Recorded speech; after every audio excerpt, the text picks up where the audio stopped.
Welcome to Ada Continues episode 156, a weekly podcast posted up every Monday in which we talk about video games and related topics. It goes up on adacontinues.com as an MP3 on Mondays, and a couple days before that or a few days before that, it'll go up as a video an hour after we finish recording on Google Hangout. It will show up on youtube.com/adacontinues.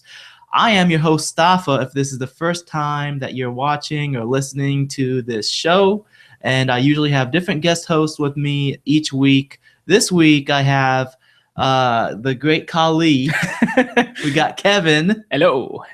And my brother, Ali. Who's Kali? The great Kali. And with our powers combined. We're the great Kali. So, anyways, That's Trey, by the way. You made me have a brain fart. This week's episode segments include what have we been playing. After that, we're going to have some quick announcements, or one quick announcement. Then our main topic will be on best intro stages. I'm actually really excited about this topic. You know, I like positive topics, and this one's a really fun one. So I'm ready to talk about this one. I got a lot of answers. Yes, me too. And then after that, we have a lot of news topics. But news. Even though we got a lot, I don't think that we're going to take long on most of them. Most of them are pretty quick. So yeah. But you know, we got a lot of news to talk about. So this is hopefully this will be a good episode. Mm-hmm. So Ali, since you haven't been on the show in a while, What? You haven't been on the show in a long time. It's been a long time ago. What? Yeah, you're right. I've been getting into my new job, and you get to go first as far as what have you been playing? Video games, specifically one called Fez. What is Fez? I never heard of Fez. Never heard of Fez. I've never heard of Fez. Is this a either. hat? You've never heard of Fez yet. You play it. Interesting. Yeah, it's next level video games, man. Yeah, you've played them. You don't even know you have. It's just osmosis. Just go to GameStop and you'll play all the games. I walk past someone get game shared or something. I don't know. Anyway, it was it's like a 2D, well, kind of. It's Phil Fish's game. 2.5D. Yeah, it's Phil Fish's game. It's 2D, but you could rotate the perspective and puzzle platformer. Puzzle platform, yeah. I bet you haven't heard about this game. And Are you anyway, telling him what it is? I'm reading his mind. Oh, I 100%ed it yesterday. Oh, did you? It took nice. me about. Did you figure out the puzzles yourself, or did you look up? Some of them I looked up because I was really close to the end, and then there were some of them that were just so vague and stupid that I was just like, this is dumb. Yeah, when I was playing it, I got to the point where I couldn't figure out any of the deciphering. I'm not good at deciphering languages and stuff like that. So I basically gave up because I figured if I couldn't figure out these puzzles on my own, what's the point even playing this game? Yeah, someone mentioned something about the fox. I don't know if you. Oh, so there's one stage where there's a brown fox jumping over a lazy dog. The quick brown fox jumps over. Isn't that in a bunch of typing? Yes, because it uses all the letters. I think, right? I think it uses all 26 letters. So maybe. I might be just telling stories. Sounds about right. Yeah, because you have to type every. That's part of the thing. So anyway, It doesn't have a period. It's not a letter. It's not a letter. It doesn't use numbers. You never had to type the period on those keyboard things anyway until you got to the essay. Is here's your quiz. Write this whole paragraph or write these set of paragraphs. We're getting off topic. Anyway, so that section, I saw someone mention that. So you have to be in that area and basically look at all the symbols and say, okay, this symbol's that letter, this symbol's that letter. I ended up just pulling up someone, instead of drawing all those symbols myself, I just Googled the alphabet. But even like just taking the time and like, okay, this letter is, trying to read something and you're like, okay, this letter is this thing, this letter is this thing. There's like this huge like monolith room with like just it's like this. It looks like a monolith, just this not black brick, just like this giant brick thing in the middle with this alphabet on it, and it has some sort of statement, whatever, and you have to figure out the puzzle, but there's like 70 like blocks on there, so you have to take the time to like, okay, this letter's that, this letter's that. And even when I did figure it out, like, because you have to figure out this is a spoiler alert. I doubt any people care, because it takes way too much time to figure this out on I'm not gonna play the game again. So. Go ahead. Do you care? I know I don't care. I know you're afraid of spoilers. They're your kryptonite. Now I'm okay with this one. The writing goes from top right down to left.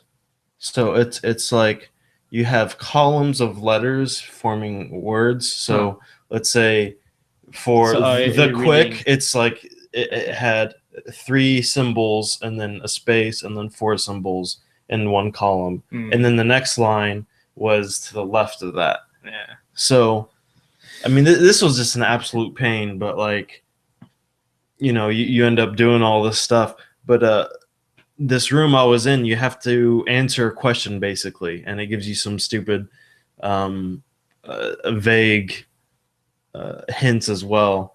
But then I was like, okay, I got this. Started spelling what the answer was, and then it was incorrect.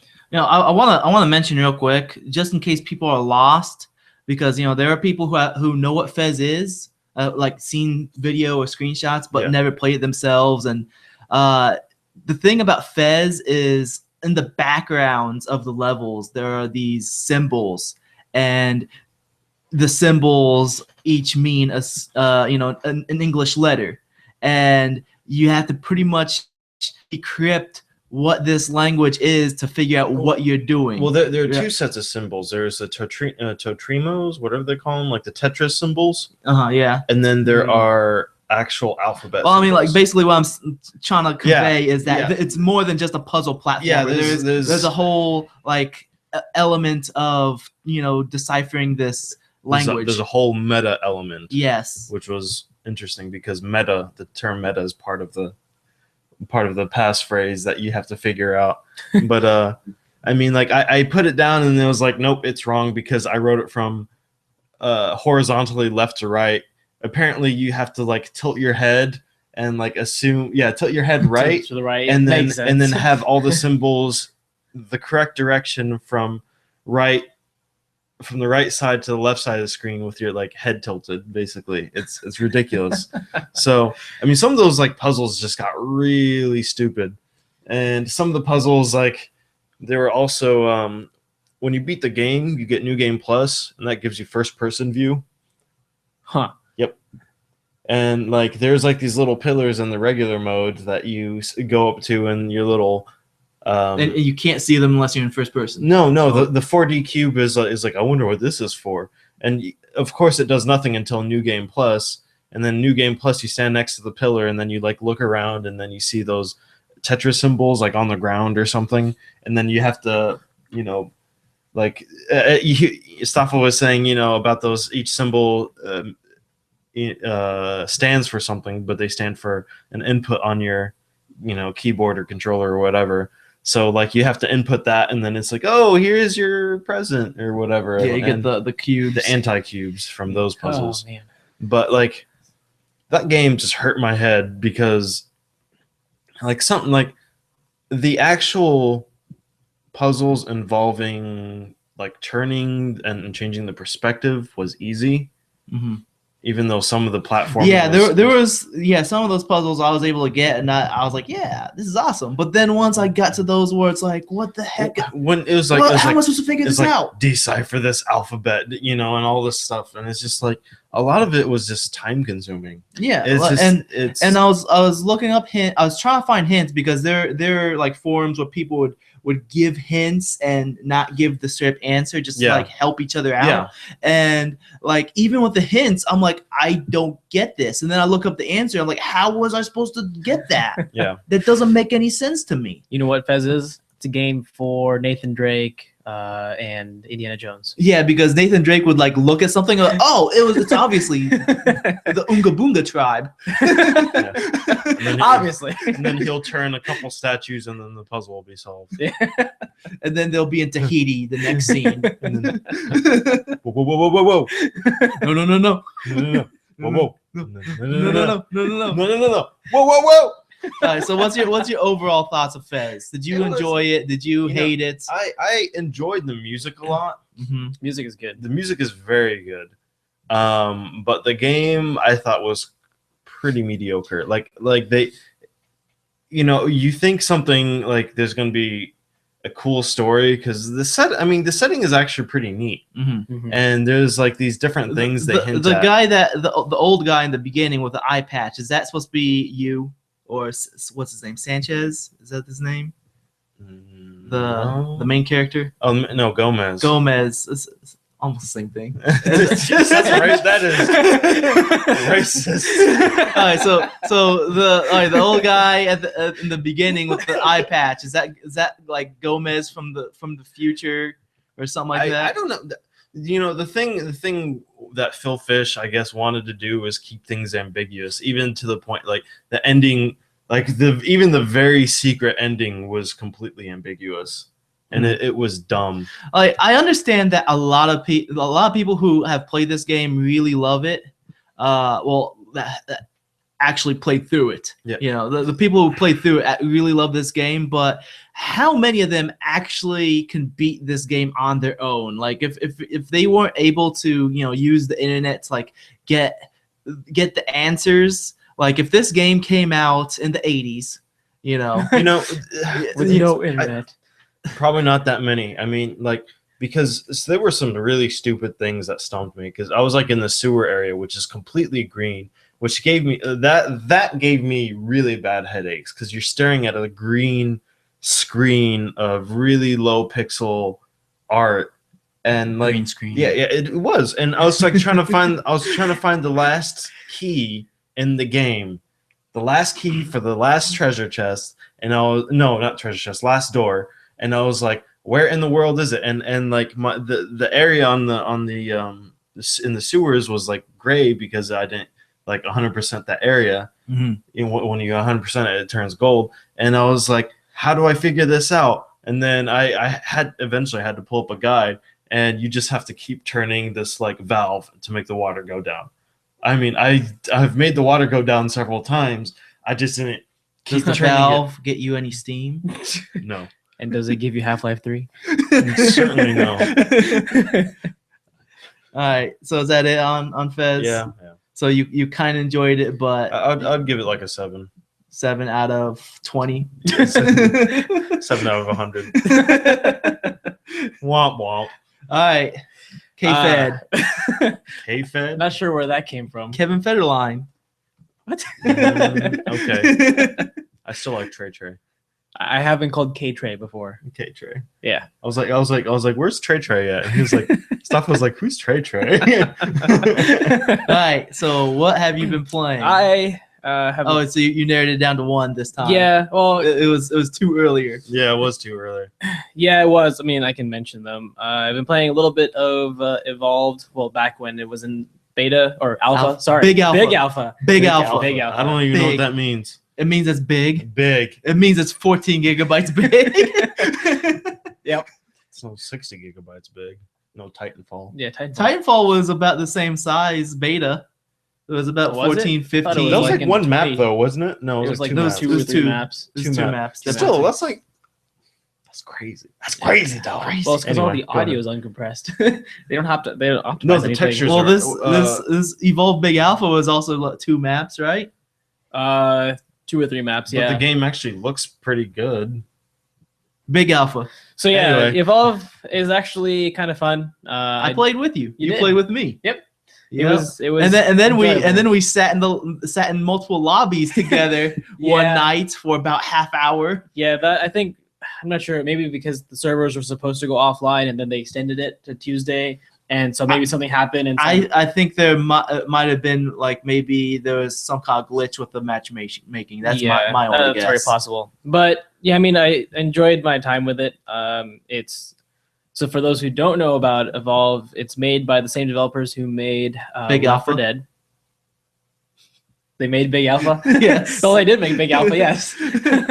Yes, it's the Left 4 Dead team, Turtle Rock. Yep. So it's essentially an asymmetrical game, which I'm really I've always loved asymmetrical games. So it's 4 players, which are the hunters, and they're all playing against 1 player, which plays as a monster. Yeah, and there are 4 different roles, but there's multiple characters per each role. There in the I was about to say demo. In the Big Alpha, there was 2 characters per role, but you had to unlock the second character, and I didn't get to unlock any of them because matchmaking broke.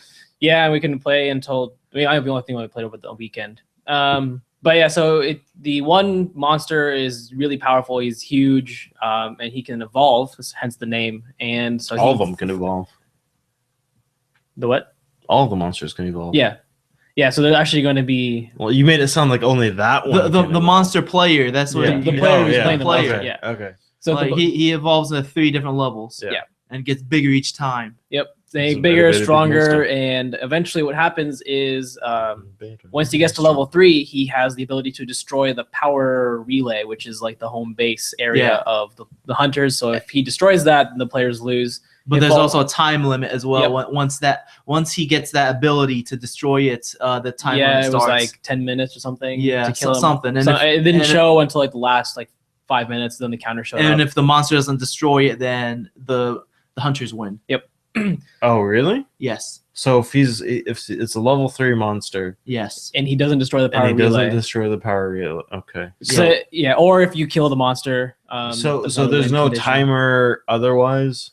There, I think there was, because I think like after at a certain point, I don't know, like, yeah, I mean, once he gets to that level, then Well, you got to there's keep in no- mind when he's level 3, he's really powerful to begin with. yeah, So I mean, like, and there's nothing else to progress past level 3. Yeah. So I mean, like if it was level 1, then he still has to reach those other levels, so he still has the opportunity to do things. But once he gets to level 3, he has to destroy the power relay, otherwise so at that point, the game could just go on the forever. hunters.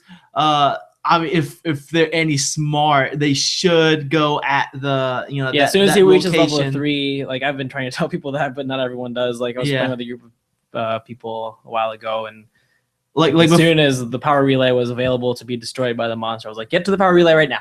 yeah, before level 3, they're trying to hunt him. Like you follow his tracks. He can scare birds, and then it'll be like birds got scared in this location. Yeah, so there's a lot of that stuff in there that you can use to find him. Like my stuff I mentioned, like if he's just running around and happens to scare a group of birds, it'll show up. You'll see the birds kind of fly away, and then one of the hunters will call out and say, "Oh, he scared birds over there," so you kind of know where to head. He'll leave footprints everywhere he walks. He'll also leave carcasses for all the animals that he's eaten. That's how he levels up. That's how he reheals, regenerates his health. So you'll kind of see like the animal carcasses and skeletons and things just laying around, so you can kind of get an idea of where he's heading. Yeah, and that also gives you a reason as the hunter. If you're playing one of the hunters, then that gives you a reason to kill those Other monsters. monsters, yeah, Because other creatures. if you don't, then the monster will kill them, and that will level them up. I'm just still confused that the end game timer would make the monster lose. I mean, I guess it might be balancing. It will have to force the level 3 monster to be aggressive and and like basically come out of hiding to either kill the squad or B, destroy the base. I guess that makes sense. Yeah, because like the other thing is that you can respawn as a hunter if you do die, but the spawn counter is 2 minutes. Mhm. Yeah. So what happens essentially is your hunter will die, and then a 2-minute counter will start. If anyone dies within those 2 minutes, everyone is on that same counter. Though, So if someone else If- dies like 10 seconds away from the counter being done, then the next shipment of hunters will include that person who just recently Oh, died yeah. as well. though, if everybody dies, It's- then Hunter wins. Yeah. Sorry, Okay. Monster wins. Game over, dog. Yeah. Game over, man. Including the dog. If the Game dog over. monster thing ties to Yeah, it's like a Daisy. monster gecko reptile thing. dog thing, Yeah. it's a Karagor. Essentially. Or he's And- like and a Karagor. her name is quick in the boots. Sandy. Or No, Daisy. Daisy. Daisy. It's Miss Daisy. Daisy. Yeah, so I mean, it's pretty fun. I've always been a proponent of asymmetrical games, especially when they're like competitive like that, because because it's not the same experience every time. Yeah. It encourages different play styles. It encourages. It's also interesting and unique that there's going to be different situations regardless of what you're playing. I used to enjoy playing. Like people do mods, but TF2 there was a Saxton Hale mod where one dude That mode was so stupid. They weren't the monster. They were Saxton Hale. Yeah. He'd be like Saxton Hale, and he would just womp on everyone else. Like, how much health did he have? Like 4,000? It was something ridiculous. it was some huge number. And, Well, it was usually like 13 people against one though. yeah. Oh man. But it's really fun being like the I don't know, just that odd man out. Like Yeah. it puts a lot of pressure on you. I mean, I remember Yeah. times. Yeah.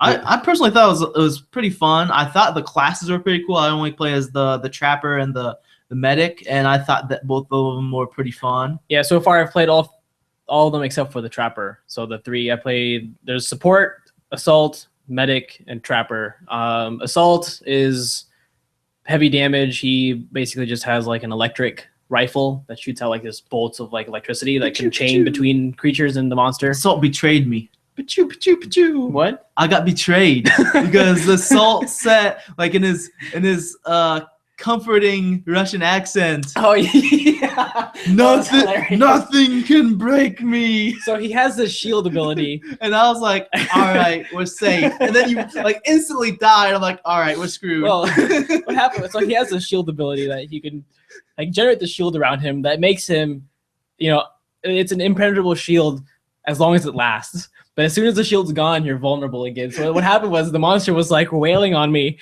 and I activated my shield, and that's when he was like, "Nothing can break me." And then Nothing can break And me. as soon as the shield went down, the monster was right on top of me and just did one more swipe, and it killed me. in You know, one hit. And I was like, when I "Oh, heard no." him say nothing can break me, it was like, first of all, we were all in trouble to begin with, but like it was I felt like it was one of those trust exercises where we like, just go- lean, go ahead- you lean go ahead, back, fall back. and and like the team will catch you. So I thought the big Russian assault will catch me. Nope. I leaned back and I fell flat on my back. Go ahead, lean back. I got you, son. I like how he sounds like Heavy Yeah, from it's almost TF2. exactly like He's like Kevin. medic. Medic. And then the assault class is more. Oh, sorry, the support class is more. Like shields and Yeah. So what he does is he has his primary weapon, which is just like an assault rifle. His second main thing is he can call down an airstrike. like this big nuke. Yeah, it's like I'm not exactly. It might be like a couple nukes or something, but like he I kind think of it's like aim it. 3 or 4 or something Yeah, like it's that. like a rain of them. So like you kind of aim it, and then wherever you activate it is where the strike comes down, but it has a radius of damage too. So if the monster is nearby, it will do something, but it doesn't move, so you can't like once it's got its I think it point, also will has fall there. friendly damage as well because It does. I Well, I don't know if it has friendly damage. I know it pushes you away because I've been pushed away by yeah, it. at the very least I was pushed, so I don't know, Yeah. maybe I got damaged by it. But then He also has a shield. Yep. So he can also generate a shield around others. So it's kind of like the medic in Team Fortress, where you kind of aim it at someone and then you could can Uber heal them. someone. But in this one is you kind of aim the shield gun at them, so it just generates a shield right in front of them. So Oh. like if you see the monster charging at someone, you can quickly just turn face your shield gun at them and activate it, and then it will stop all the damage that they receive. And he has a cloak. Yep, and he has the cloak ability, and that it cloaks everyone around him. So like it'll shoot out like this radius, and then if anyone's in that radius, they get they become invisible. Mhm. And then there's Invisible. the Trapper? medic. Oh, a and medic, the sure. Trapper. Medic standard weapon is very much like Team Fortress 2 medic. Medic. And actually, I don't think I played him enough. You might know more The about. other moves is there's a burst heal, like this area of effect heal that heals the medic herself and the teammates within that area. Okay. Also, she has a sniper rifle that basically punctures a temporary hole on the monster, and it'll be marked on them as well. On the monster, it'll be like a weak bullseye. spot? Yes, Yep. it's a weak spot. And the other weapon is a tranquilizer gun that will slow down the monster as well as highlight the monster so that you can easily see the monster. And then the Trapper. So I haven't played the Trapper, so I'm not familiar with any The of Trapper those. has an SMG that has this huge spray. So it's strong, but it sprays everywhere. So it's like if the monster's in your face, and you use Yeah, that. it's Yeah. decent up close. Only decent up close. You get to be up close and personal with the the big, huge Trapper monster. also has Daisy, the Caragor, which will help track the monster, help attack the monster, and help revive players. Like Yeah. when a player's down, you could go up to the player, press the action key, and the meter will fill to revive them. Mhm. Daisy, Kind of like Borderlands style yeah, healing. Daisy will do that too. Except Daisy will come up and will start licking you, and you'll get healed from that. Oh, the other there's slip this of the tongue. Baby. there's pretty much this dome trap that that traps them inside. yeah, Yeah, he like, can't leave. it makes this like arena Yeah. that the monster cannot leave. Mhm. So that way you can like try to like get the monster into an area where you can actually fight them. Yeah. And then the last one is basically like this trap gun that allows you to shoot like 5 spear launching traps into the ground, and it'll basically if the monster comes up to that trap, it will shoot a spear onto them to like tether onto that monster, Mhm. and you can have 5 of them. Once you shoot the 6th one out, the first one goes away. So. Okay. So I mean, So can you set multiples of it down, and then he'll have like 5 tethers on him? yeah, but like it's really hard to get all 5 onto him Okay. because he can still move around. And That reminds it me of, like, shoots so slowly. Have you guys seen Attack on Titan? No, No. I've heard a lot about it, but I haven't seen it. There's a part where they trap a Titan like that. I hate giants. You should watch the They're first naked. seasons. That's pretty cool. I hate giants. It's really creepy, but it's cool. Giants scare me. Like if That's someone, about like it. everyone telling me Awesome. about it, I'm just like, this sounds so dumb. But then other people who thought that same thing watched it, Well, and then they were like, I didn't obsessed even with it. I didn't even finish Death Note. I got like halfway Oh, through that's a Death good show. Note, And I was actually like, read the manga for that. I was like, this is it was interesting at first, but then it got dumb. And I know Death Note is by the same person who did Attack on Titan. Just skip if you want to watch Attack on Titan. I don't. Just skip the character building, because any character building is typical like anime. Like, I'm so emotional right now. it's like I'm struggling with my internal demons. I must. But back on Evolve real quick. I haven't played any of the second characters, but I know Yeah, me I neither. heard about the second medic character, and this character, instead of healing players, he revives players. Like Okay. he's a necromancer. Oh, so he's so these second classes are like just variants, not Yeah. not exactly. That's interesting. Yeah, they have different moves. So instead of him being able to like keep people alive better, he's better at okay, this person's down, I'll get him up faster. Mhm. Yeah, I haven't actually gotten to the other character, like the Yeah. alternate characters either. Like Maybe the other assault actually has a shield that could prevent Kevin from dying. Maybe. Oh, my thoughts on Evolve after playing that Big Alpha is that I think it's fun, it's kind of cool, but I don't know how. I'm like I told you, I feel like it's a hard sell Yeah, I remember because- having this conversation. with you. Because like, how many modes is this game gonna have? Because I feel like that's gonna be the primary mode. The Yeah. other modes are probably gonna be like, hey, this is a deathmatch, hunters versus hunters, or something like that. You know, Yeah. just something to mix it up. But this primary mode with no single player campaign, like, I feel like it's gonna be a hard sell to be like, okay, this is a $60 game that has, you know, just this as the main mode. Yeah, I can see that being a concern because I mean it is, you know, a lot of games these days that have multiplayer also have single player. Titanfall was one of those exceptions, and people got upset about that.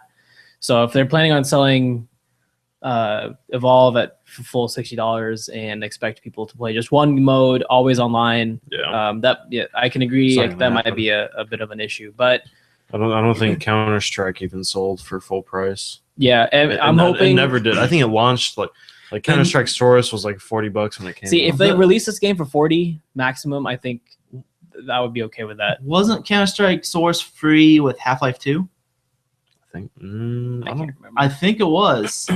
Like, I remember on the box of Half-Life 2, it says comes with Counter-Strike Source. know. Well, it's still like And like the latest Counter-Strike Global Global Ops. Ops, it was Offensive. it was Global something. Global Or- offensive. Go. Global Offensive. It was 15 new. Not Black Ops.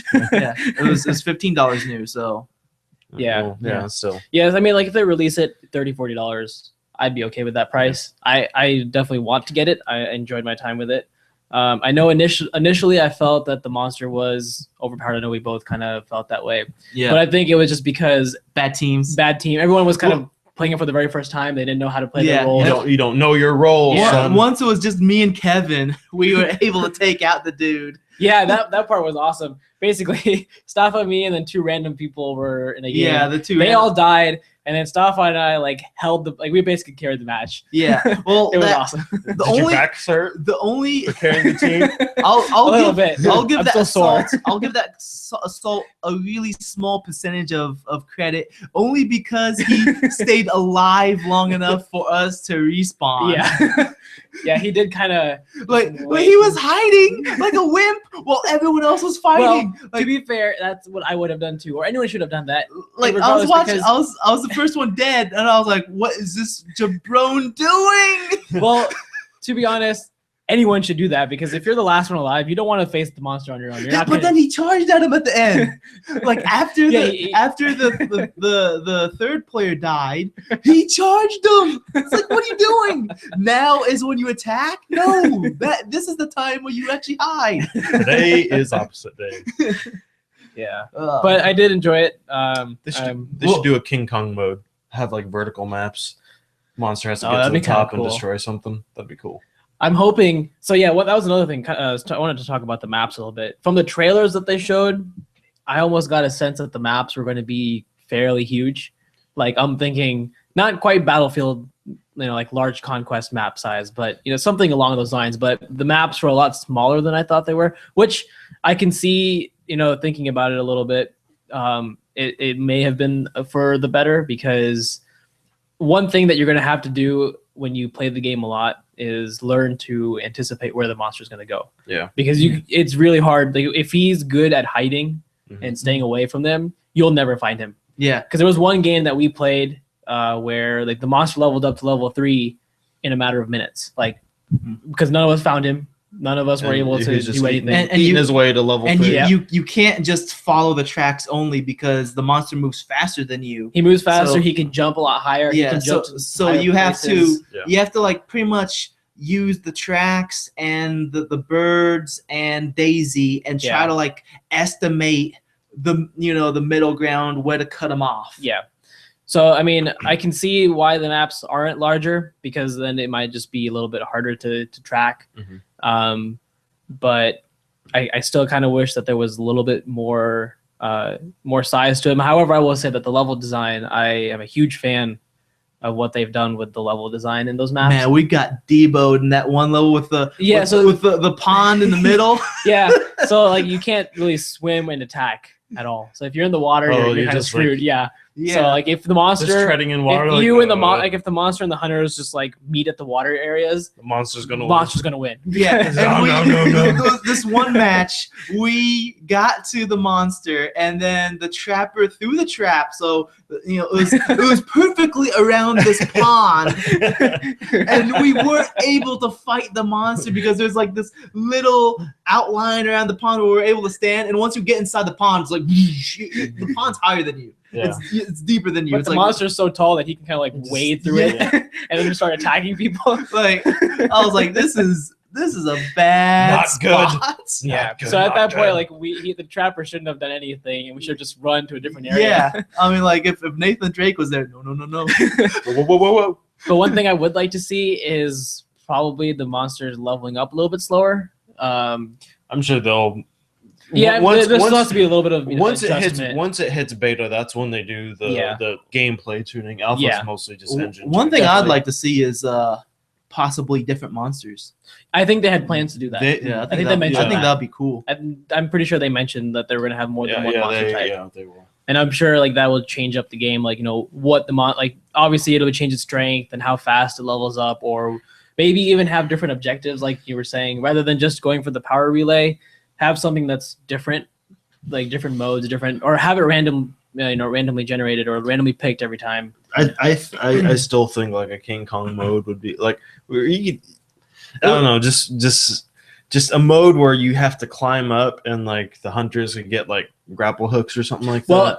honestly, the jet. Like, that's one thing I forgot to mention. The mobility's awesome. Mobility in this game is incredible. So Yeah. every hunter has jetpacks, Okay. and the jetpacks have the ability. You can get perks for your like abilities too. So you can have things like faster recharge on your jetpack, faster recharge on your weapons and items. The and first abilities. perk you have is 200% jump. So you can jump really high with your jetpack, and then every hunter has the ability to dodge as well. So what it does is it takes your jetpack and kind of pushes you. Mhm. So like if you time it perfectly, you can cross the map really quickly because you can jetpack and then you boost to the next level and then kind of run for a little bit and then jetpack again, then boost to the next ravine or whatever like rock or huge. In my thing. head, I'm just imagining like this like monster trying to escape from this laboratory that looks like it's like just think of like a missile silo with like levels of rings around that goes like, all the way up, and then like the monster has to basically escape and Yeah, that'd be attack kinda cool. America or something. I don't know. You failed your country, soldiers. Yeah. Womp So yeah, womp. different modes is something that they definitely need because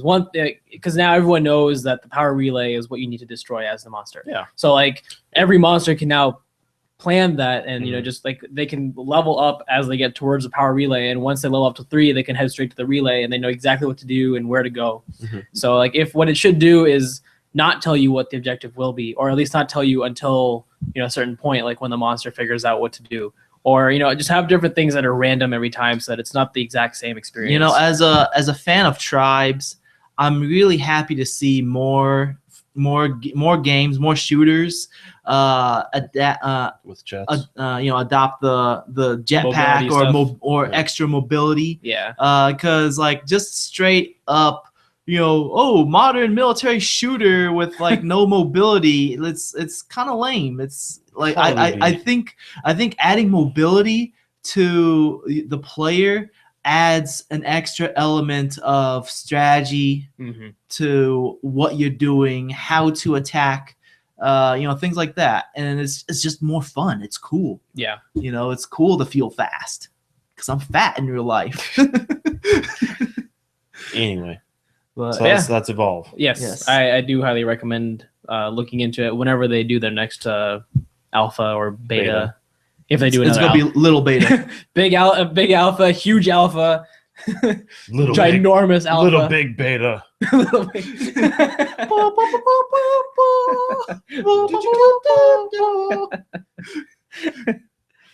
Okay. So what have you been playing, Sci-Fi? I played and beat. Yesterday, I beat a game. For once, You beat a game. I beat a game. What is it? It's called Consortium. Okay. What is Some people might recognize this game from the Kickstarter because it was a Mhm. Kickstarter at one point. And then it's okay. Setting it up, it is a game that's similar to Mass Effect in the fact that you are like a high ranked space dude or girl, whatever you want to be. Okay. It's first person, so you can be whatever. You could probably be a furry if you want to be. So whatever you want to be, use your imagination.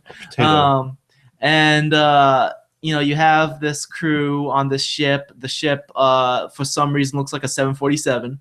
Yeah, even though they straight up tell you in the beginning, yeah, this thing can go out in outer space, and yeah, it's like, yeah, it looks like a 747. Well, maybe they just need to make it aerodynamic so that it can be in atmosphere as well. But maybe Boeing hasn't realized that the 747 could go into space.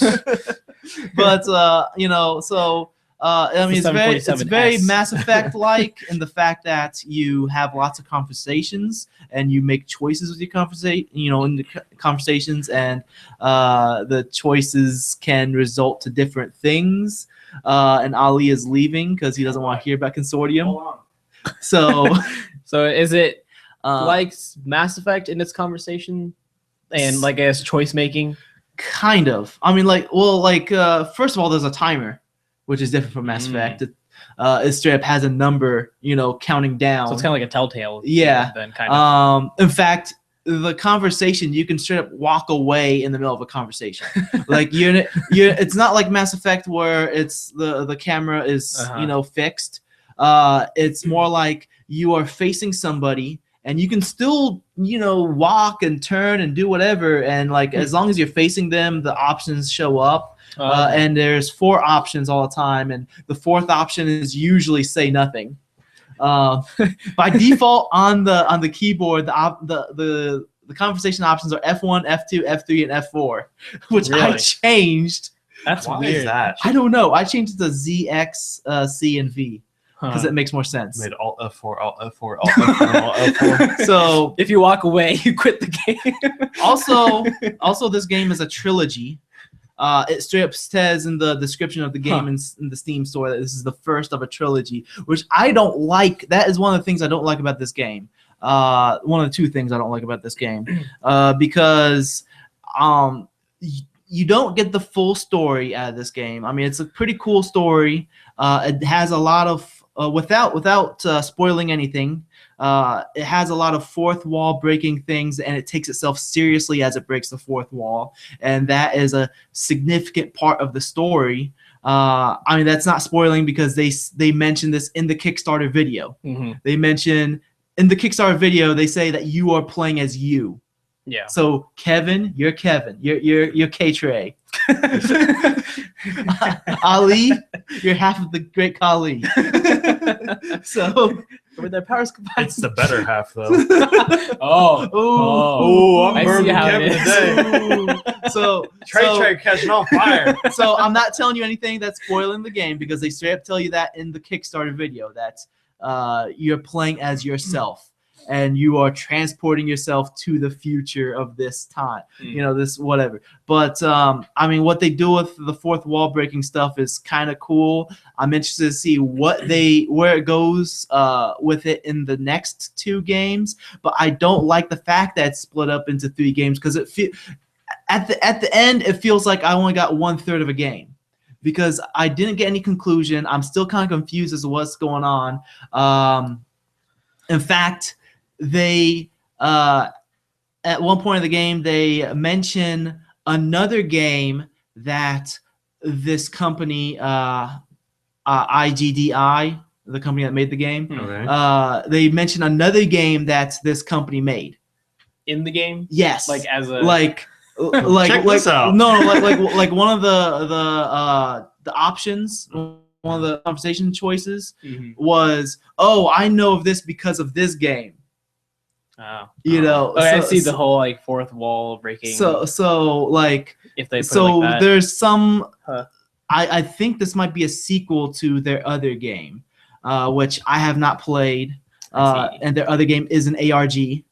So it's an alternate reality game. I mean, so like it's really cool. The fact that like I mentioned, all the fourth wall breaking stuff is really cool. It's really cool that you get different results from your choices because the majority of the plot is a murder mystery, and I didn't find out who did it I didn't think I could find out who did it, but after I looked at the achievements, not only can you find out who did it, but you can also kill them or put them in. You can jail them.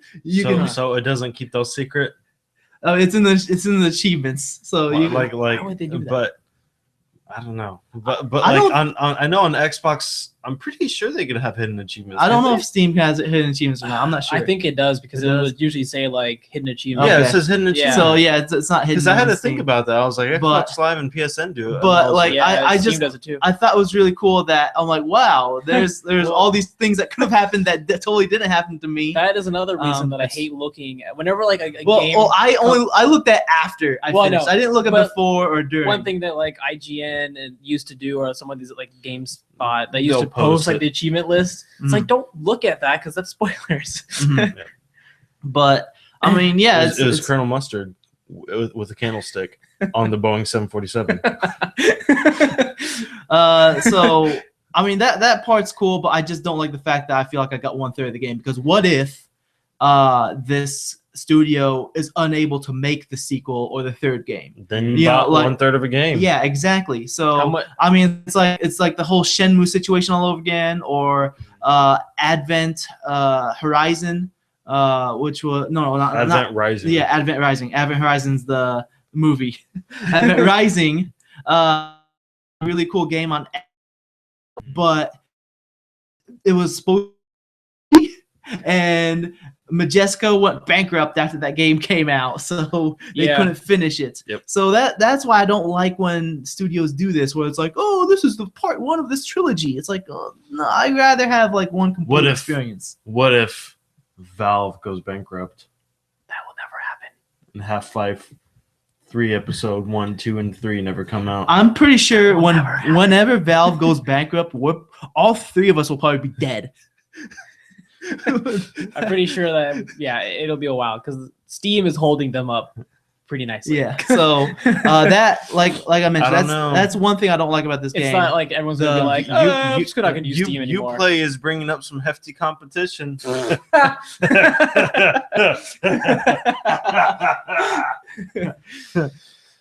All right, the second thing I don't like about this game, the combat.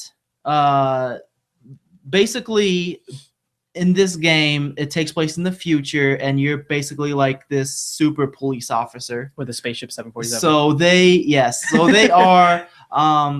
They really want to push non-lethal as far as the way how you do things. Space So Ranger. like you have the option to go lethal, but non-lethal is what everyone wants you to do. It's not like, like Mass Effect, where it's like one guy's like, hey, you can go through this place and can you knock them out for me, please? And the other guy's like, hey, I'll give you extra money if you kill them. Yeah. It's not like that. Like in this game, everyone is telling you go non-lethal. So non-lethal is the way to play the game. Yeah, but the non-lethal weapon you get sucks. Is it like Like, a it's- Twinkie? It's like this. It's like this cannon that you have to charge up And for it like a shoots good Twinkies. 2 seconds, and then it like shoots this big orb that has this this big explosion, but it'll knock them out.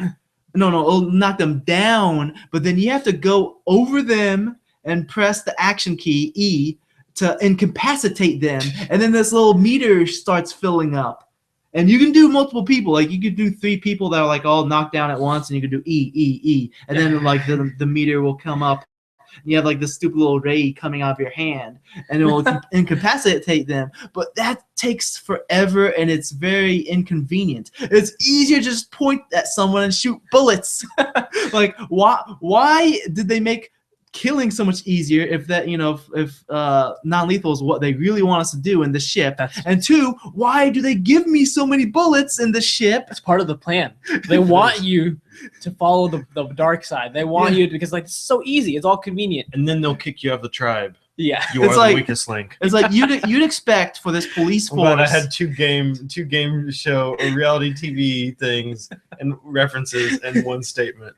like you'd expect that this this futuristic police force to like actually have What? one good they'd have good non-lethal weapons, but 2 multiple non-lethal weapons. You know, Why don't not they like have, like- multiple bulleted Why weapons. don't is they it have like those tranquilizer? beanbag shotguns? They could at least do that. Like, have you seen like those are real things? That they're shells with like beanbags in them, Mhm. and they just like pop people in the head, and it'll knock them straight out. Why don't they just like do that? I mean, certainly It's the they could future. I'm afford sure that. they would have something else like phasers to stun. You know, do something. I guess they should have done something a little bit more creative. But like, you know, I didn't have fun with the combat. There was only 4 instances where there was combat though in the entire game, because the entire game takes place within this ship. Yeah. And also there was one instance where there was this like aerial combat mini game that was hardly aerial combat, because you weren't controlling the ship, you were just controlling the gun. You'd spin the camera around the ship, and then like basically if it's another fighter ship, then you hold left click until the meter fills up, and then you shoot a non-lethal Non-lethal This is like non-lethal Batman. dogfighting. Batman Arkham Origins. Or not Yeah, Arkham Origins. well, What's the new one? Arkham Knight. Yeah. Well, okay. The non-lethal takes a lot longer to charge up. The lethal laser, which you're supposed to use on incoming missiles, yeah, that is like instant. So It's a laser. Of course. It's Yeah. instant. so it's like they purposely make non-lethal super inconvenient and lethal incredibly convenient. And if you're shooting too many guys, killing them with a laser, they're like, stop killing them, you monster. Man. You're a terrible person. But I mean, overall, I think it was a really cool game. I mean, I'm looking forward to the next one. I mean, it was very Mass Effect like, and there was even a lot of Mass Effect references in the game. Like I'll save it. I know you said you're looking forward to playing the game. Yeah, right? I'm gonna look into it. Yeah, I think you'll like the references. Question though, Yes, because you backed it on Kickstarter. I didn't back Oh, on. you didn't Kickstarter. back- I got Did on you like get- a groupies or something. Oh, okay. Well, does it give you access to all 3 games, or do you have to buy them separately? You have to buy them separately. Okay. I wonder if it the gives you access to Kickstarter- the soundtrack though. Oh. I wonder if the Kickstarter backers actually get like the whole trilogy. I don't think so. What? I don't think so. I don't know. That's a There little- might be an option because for the Kickstarter Maybe. was only for that maybe first true. game. That is true.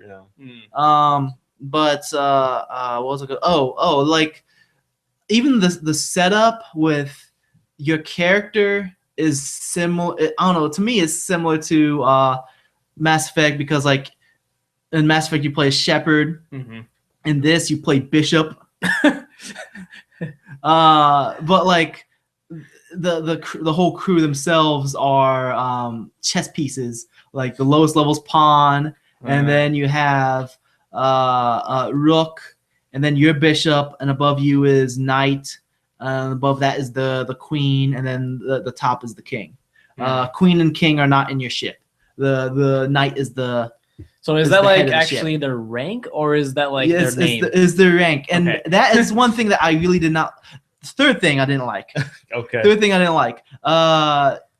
Even though the people had names, like they hardly refer to themselves as their names. Like you have to like read their name on the side. Mhm. They would all refer to themselves like Rook 15 and Pawn 34, and it's like that takes away a lot of the personality. Mhm. You know, it's like Maybe that's the point. by the end of the game, I remember people by their face and personality, not by their name, because it was like, okay, what was it, Rook 25? I think, I don't know, can't remember. Well, now you won't feel as bad when they tell you that you're a monster for killing everyone. Yep. Shut up, Rook 15. I mean, Pawn 15. I mean, is it 15 or 51?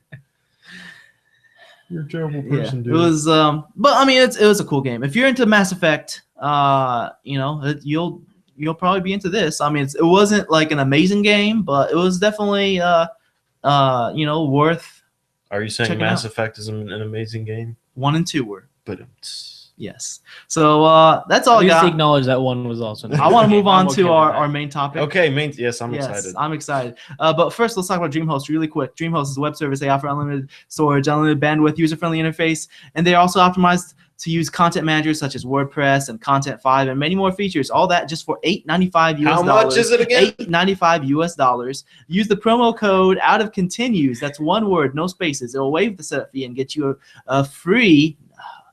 It'll waive the setup fee and get you a free domain registration. So check that out. That's DreamHost, dreamhost.com. One quick announcement. We can use some more iTunes reviews, please. If you have iTunes and you have not left an iTunes review, we'd really appreciate if you leave an iTunes review.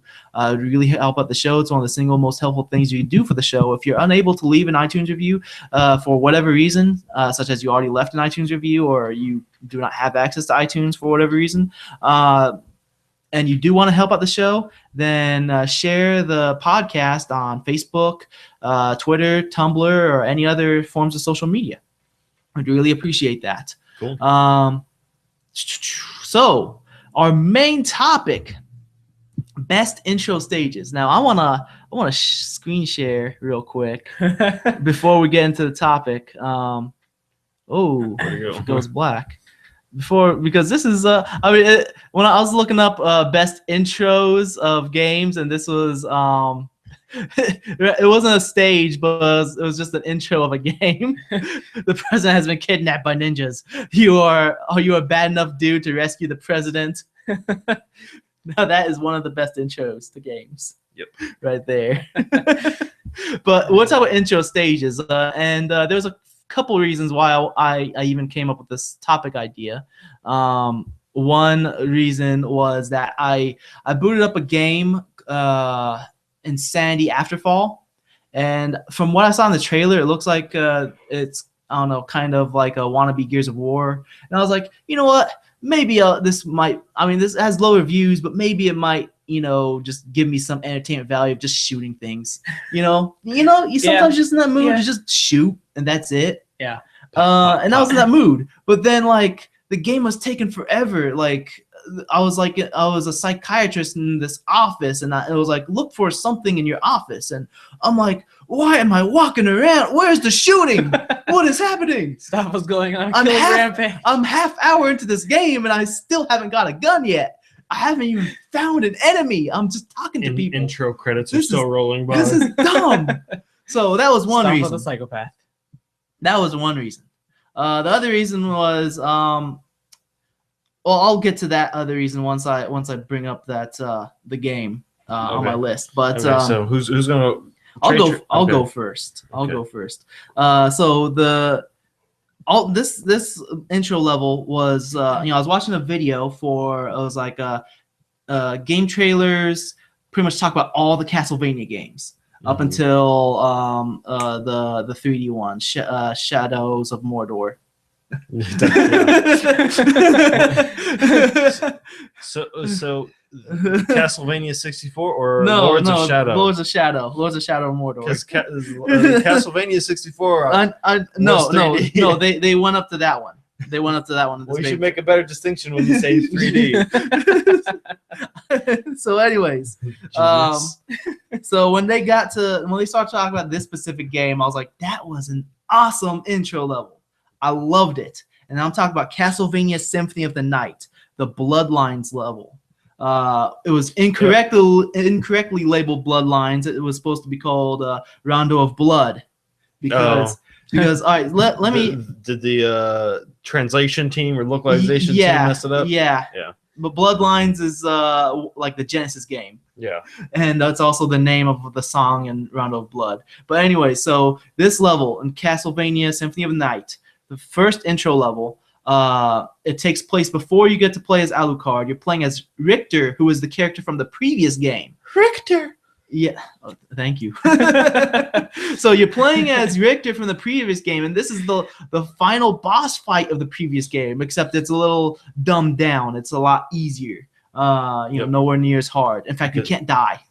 So I thought it was a really great intro to the game. What is a man? Of miserable pile of secrets.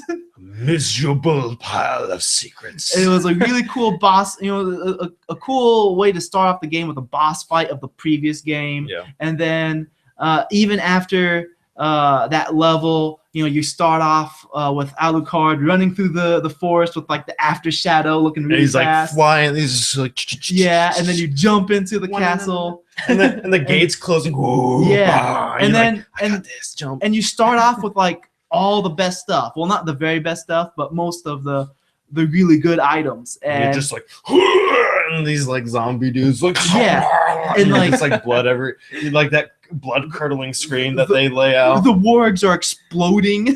Oh, yep.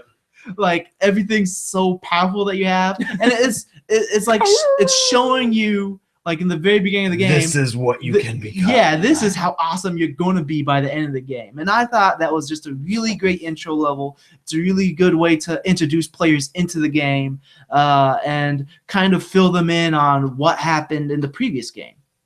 So that's my first pick. I think I'll go next because this falls on the same All right. line of like setting you into the story, Mm-hmm. but also having you like understand this is how awesome you could be. Mm-hmm. Of course, it's hard to pick one, but I'm going to say God of War 2. Oh, that's my second choice. Is that really your second That was my choice? second choice. I knew we were gonna have some overlap, Yeah. but that was my second I choice. That was on my figured list as much too. as well because you have all of your powers from the first game. Mm-hmm. Like I was trying to think about like the intro for the first game, which was the boat from Athens, and you get attacked by the Hydras, Yeah. and I was like, that was cool, but in number 2, all three games have really good they intros. really do.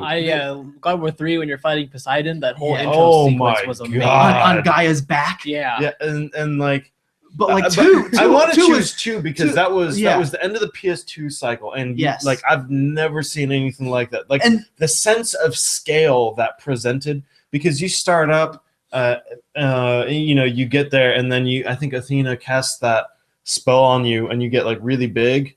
no, you start off big. You- She yeah. casts a spell on you and you shrink. Oh, okay, that's right. Yeah, you start off big, and you're fighting.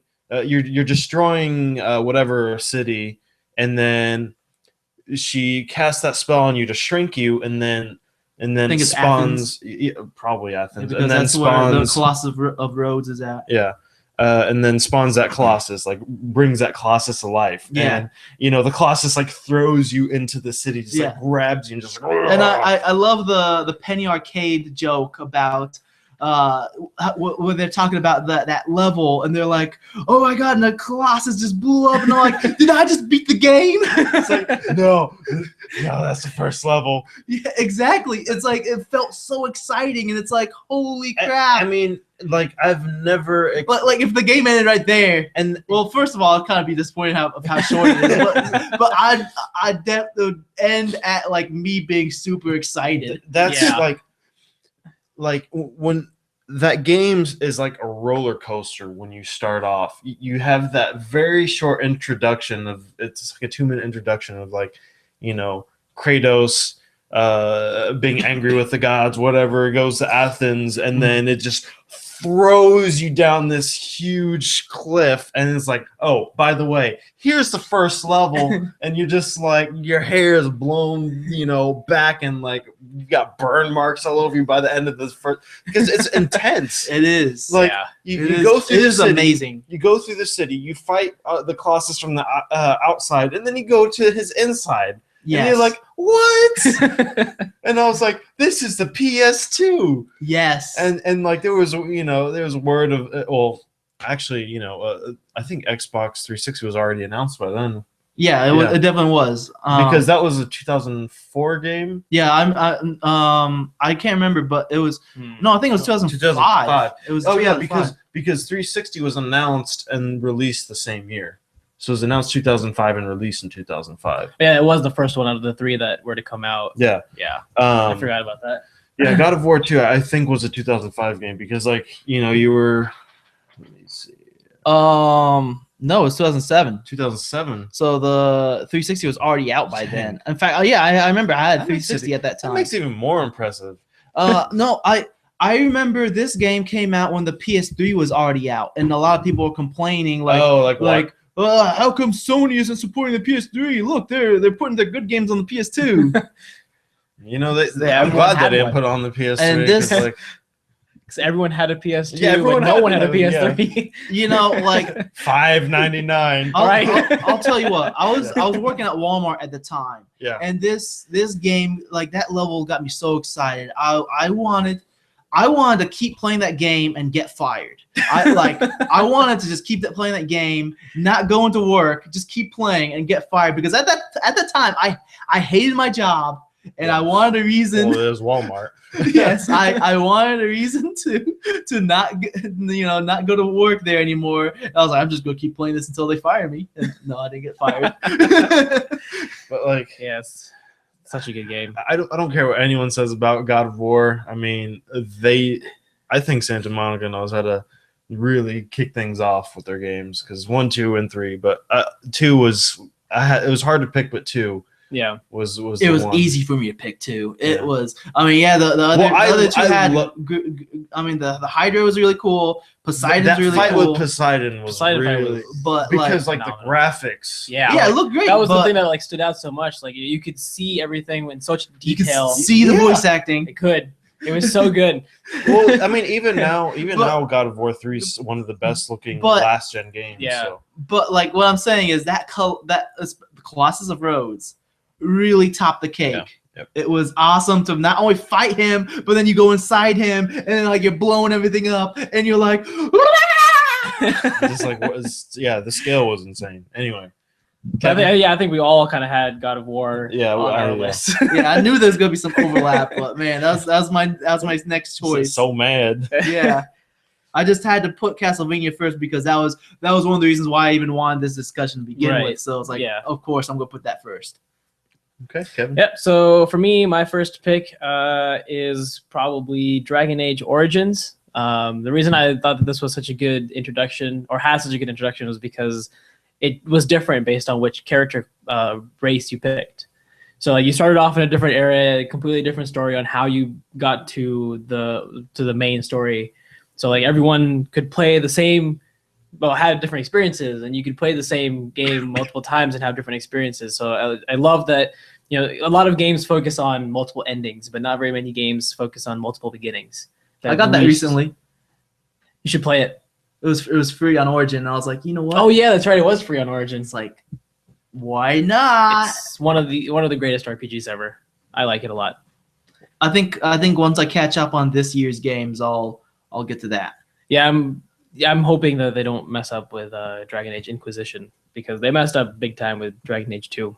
Spanish. Oh, no, I don't mean Dragon Age Inquisition. I mean like the games I have on my backlog for this year. Oh yeah, Like I still got to finish Wolfenstein, yeah. Watch Dogs, and Don't even bother with Watch Dogs. Borderlands. Hey, I booted it up yesterday. I was like, it's all right.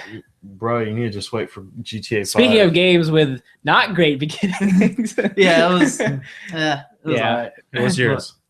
Okay, my next choice. Once this comes up, okay, Saints Row the Third.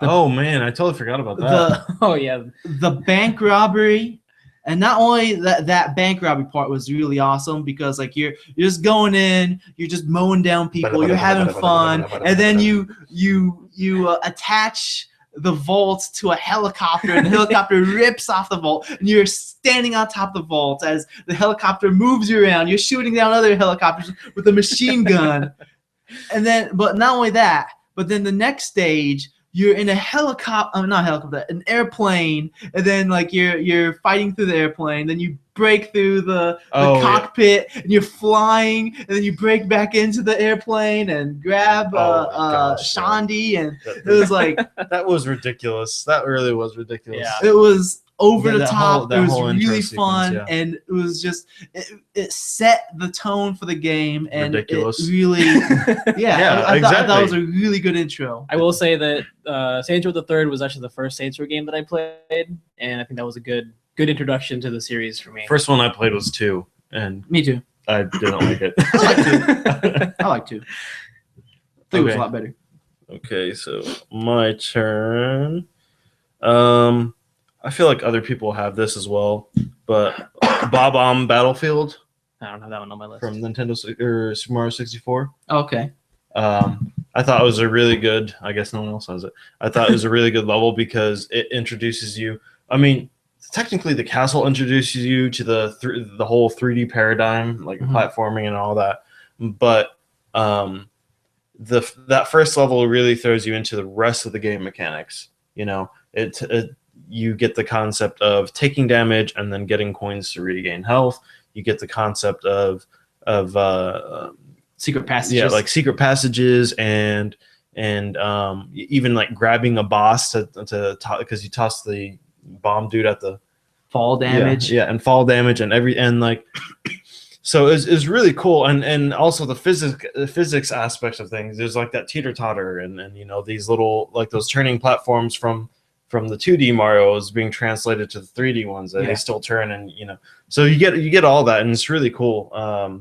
You know, it shows you the health heart, and you like run. You're like, oh, what is this thing? And then you like run through it, and you gain health. It's like, oh, so and it's a really good way to introduce the game without just tutorials everywhere. Yeah, I think like Mario games in general, the first levels are very good tutorial levels for how the mechanics of this game work. Mhm. Like you know, Matt Powers always brings up World 1-1. Yeah. Super Mario Bros. 1, because it's just such a really good design as far as introducing, you know, anybody. Yeah. How does this game work?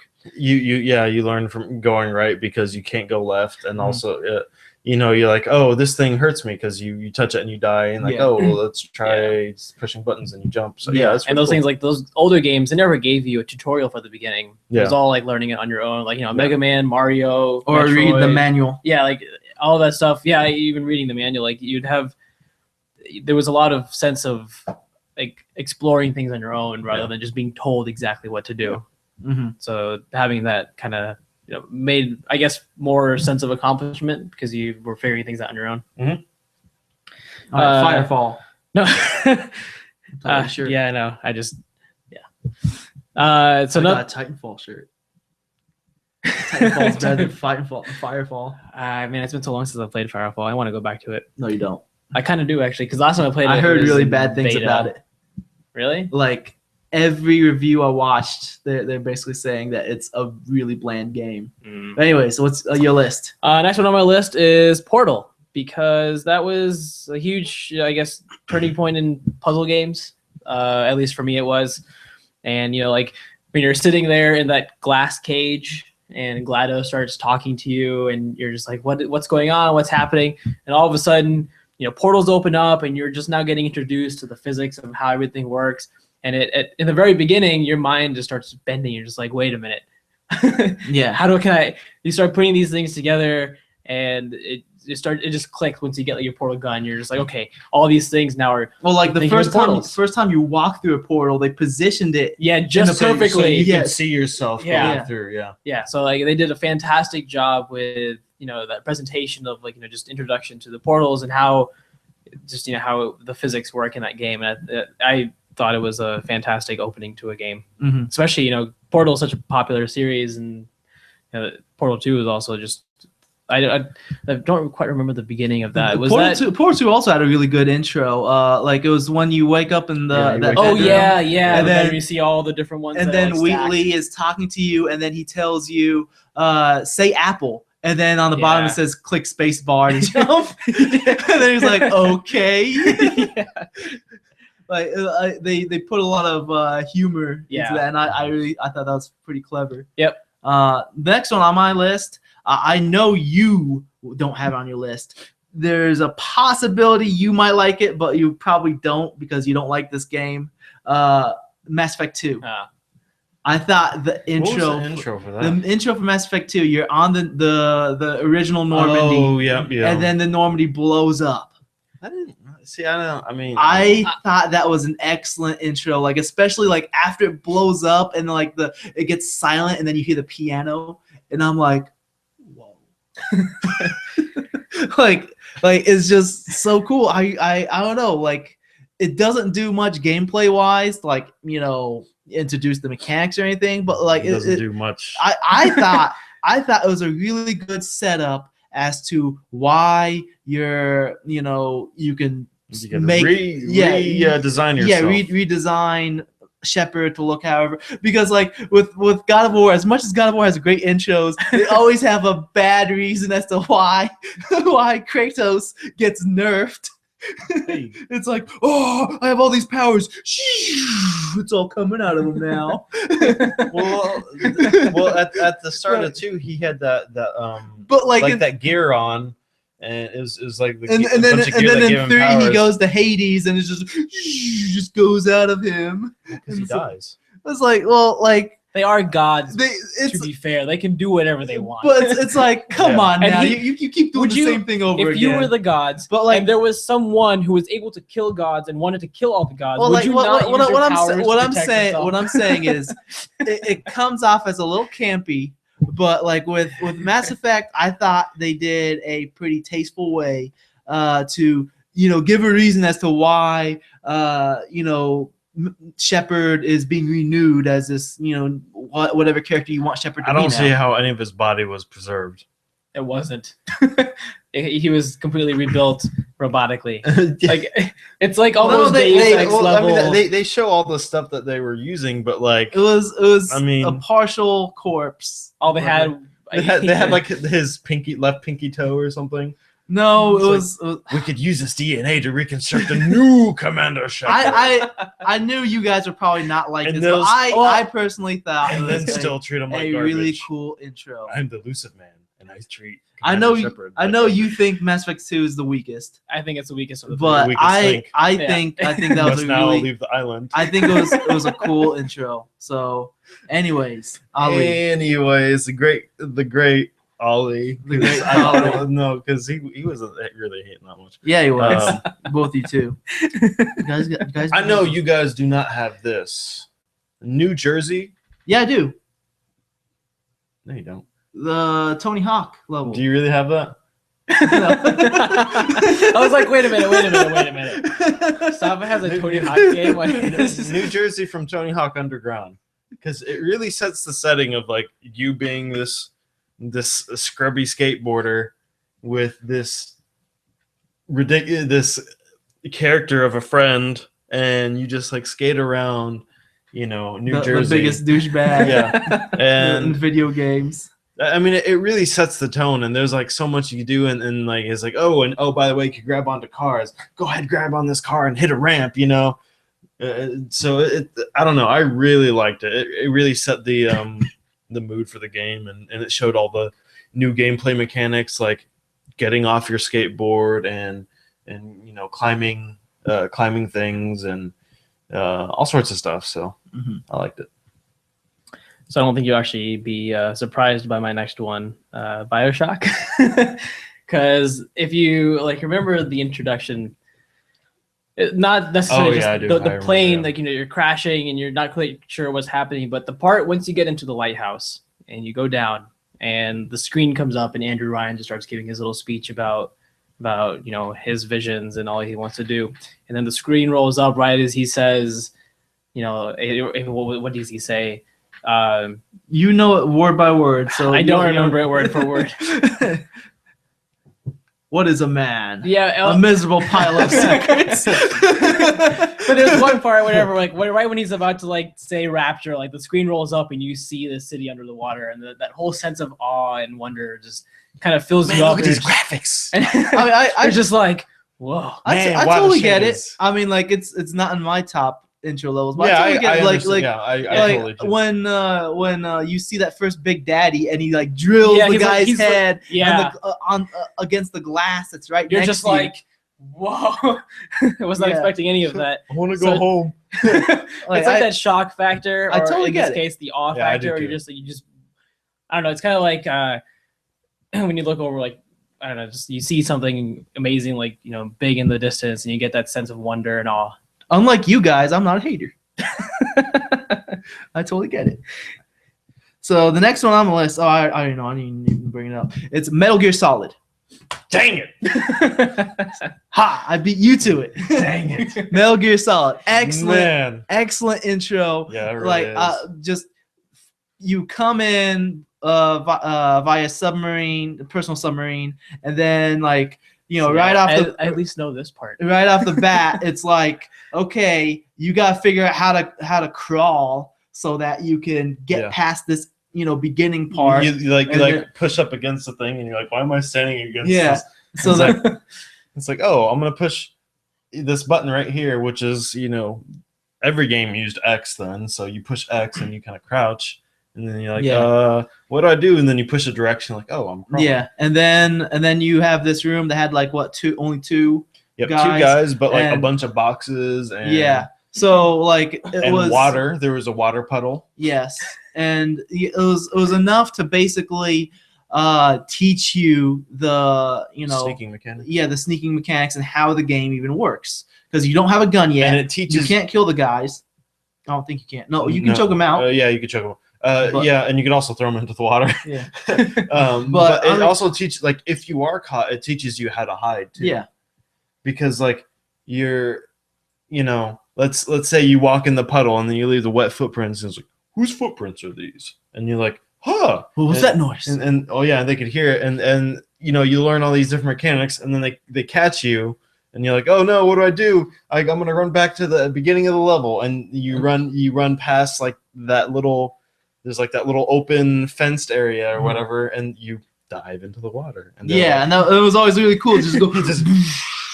It's like, okay, they can't see under the water, so I'm hidden now. But it was really cool. And then once you get inside that elevator, it was just really cool with he takes off his scuba gear, and then he stands up and it says Metal Gear Solid.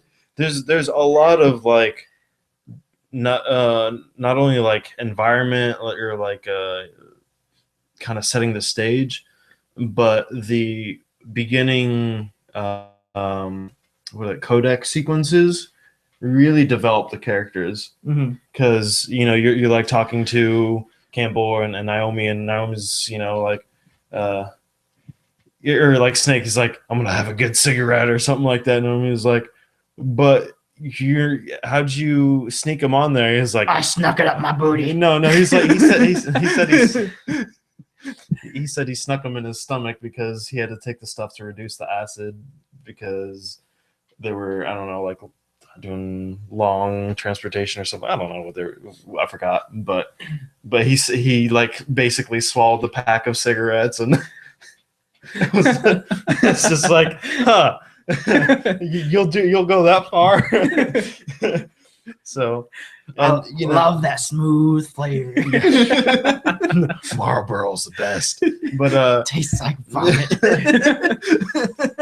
but I mean, yeah, like I obviously had it on my list for the same reason. It teaches so much and sets the stage, and I mean, And the like, spotlights and everything. And if you're a dork like me and you beat the game and you unlock the tuxedo, that was also really cool when you're in the elevator, And he takes everything off, and then he's like and just stands up in his stands up. Tuxedo. It's like, yeah, I'm a super spy. What I always like to do is get the tuxedo and then like go up to a wall and just like crouch and stand up several times. So it's like I'm rubbing my like $1,000 suit up against this like rusty wall. It's like Like the tuxedo in that game made me realize how silly it is for James Bond to be a spy and wear a tuxedo. Yep. All right, Ali, Okay. what do you got What other was than my Metal Gear next one? Solid? So even though the rest of the game was pretty mediocre, I really liked City Escape from Sonic Adventure 2. Just like you bust out of the airplane, and that was honestly my first Dreamcast game I played as well. that's the one where the truck's chasing you, right? It eventually chases you, but you bust out of the airplane, and you've got like this metal piece from this airplane, and you start like surfing or grinding that piece of metal down this like San Fran or whatever. Was it San Diego, the one with the or San Francisco? San Francisco with all the very sloped streets, and you just running around at the speedest, and he's like, "Oh yeah, Sonic!" And then that truck starts chasing you. I don't know. I just Yeah, the really truck starts chasing Yeah, you. well, it Totally chases you later on though. But it definitely adds to it. And like things Like are getting blown up. Yeah, They recreate that level in Sonic Generations. Generations. Yep, Yeah. they do. It's a little different though, but Slightly different, it still has that truck chasing you. and the truck is even more terrifying. Yep. Kevin. Another game. Probably you guys aren't going to be surprised by this, but Fallout 3. I thought you were going to say Rogue. That doesn't have an introduction other than like, Best randomly generated intro stage. That one time I played Rogue had a really good intro stage. First level Fallout 3, you start shooting your dad. It's like he's like, here's a BB gun, son/daughter.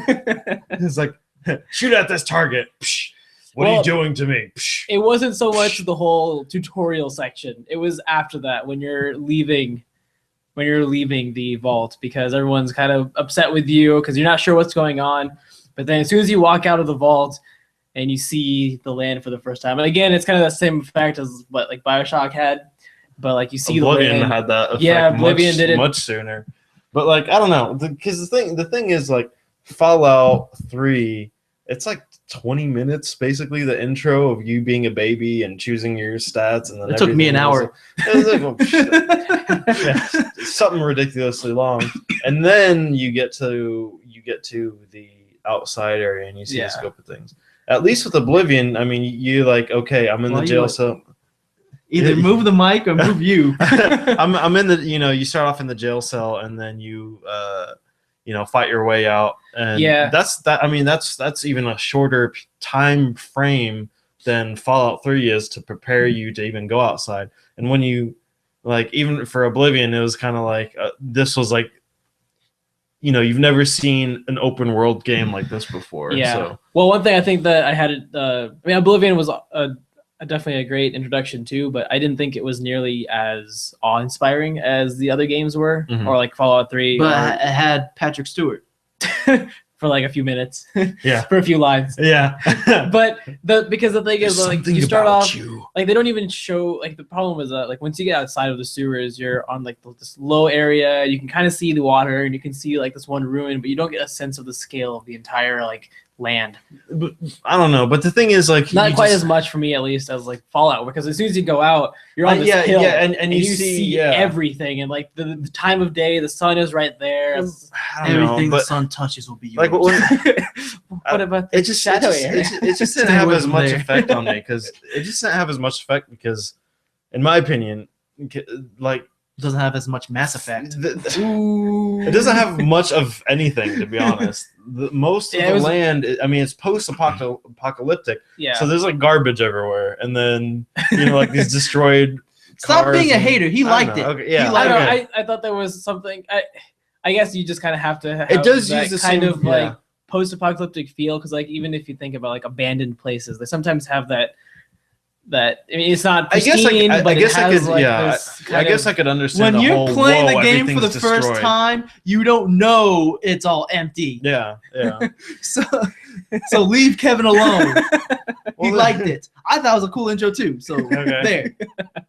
Stop being a chump. Probably should have figured something that you're in a nuclear, like shelter though. But to be honestly, it was actually a fairly filled world, even though it was desolate. Yeah. There was a lot of stuff to do in there.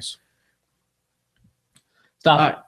All right. The dream sequence in Chronicles of Riddick: Escape from Butcher Bay.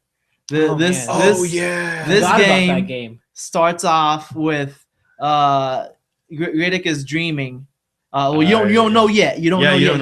Like you got brought to Butcher Bay, and then you knock out the bounty hunter who is bringing you in, and then they start firing at you, and you like get into this like the shaft, and you try to start escaping, and then by the end like after it's taught you every mechanic. It taught you how to sneak. It taught you how to melee. It taught you how to shoot. It taught you everything about the game that you need to know. Taught you the health system thing, stabby needle things. After all that, you get to the end of this tunnel, and then dude's waking you up. He's like, "Wake up, Riddick, rise and shine." We're at Butcher Bay. Yeah, and it was a really well done introduction level. It was also the demo of the game that if you have the DVD of Chronicles of Riddick, at least the director's cut version, if you could put that in your original Xbox and play that that one level is the demo, and it was really cool. I really liked it. Yeah, I ended up playing it again a couple years ago, and I totally forgot about that, and it still blew my mind again. I was like, man, it's been so long. I'm actually watching the video right now because it was just really well done. And then after that, when you actually are brought to Butcher Bay, you're walking through the entrance, and then it says starring Vin Diesel, exhibit, and then Chronicles of Riddick, Escape from Butcher Bay. And like that was probably at the time it was probably the longest to show the title of a game within within the intro of a game. Yeah, because it did have that dream sequence. Yeah. So I've got you, Riddick. I mean, Man. it was really good. Neither of you guys are hating on it, so that shows how good it was, and I liked it. You're not gonna get much Johns. Man, Didn't he call him Johnsy a couple times or something like I don't that? know. Well, it was an awesome game overall. But, Shut up, Riddick. It was definitely a good. I need to go back and good play intro. that one. You want to live? Get a shiv. That is just real quick. Riddick is one of the few games that I've actually beat more than once. Like usually, if I beat a game, I'm done. That's it. Yeah. But Riddick, I've beat at least 4 times. I've beaten that game like 3 times, but every time I get to that like sewer section, I don't want to play it. Yeah, I hate the sewer section. It's like with 5. It was like 8 minutes of battery remaining, and I'm like, and 200 Smeagol's.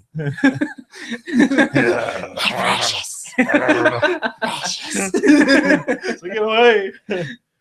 Yeah.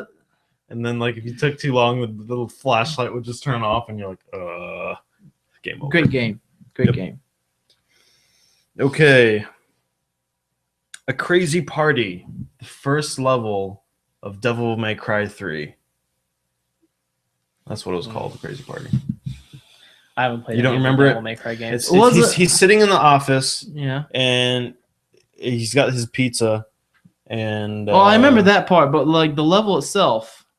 So you start the fight inside the office, like everything starts spawning, and you just start like wrecking their stuff because it's Devil May Cry, and you just blasting everything, and then you work your way. After you clear that room, you exit the office, and outside the office, you fight another set of things. It just it was more of the feeling of Dante is like sitting here beating up these guys, and then he's just like, oh, pizza, killing more things. That's okay. Okay. That's okay. I don't know. I have no comment. I haven't played any of the Devil May Cry. DMC games. I played the demo of one of them, and I enjoyed it, but The newest one's pretty cool. yeah, I haven't tried the new one yet. I think I played DMC 3 or 4. I can't remember. Whichever one had a demo, one of them. I think 4, That must have been the one then. because 3 was on PS2. Kevin. Oh yeah. So next game on my list is probably the original Deus Ex. I really? Yeah, I don't. I really wanted to say yes, but just the was that The Statue of Liberty Ellis? level? Yeah, Ellis Yeah. Island just not.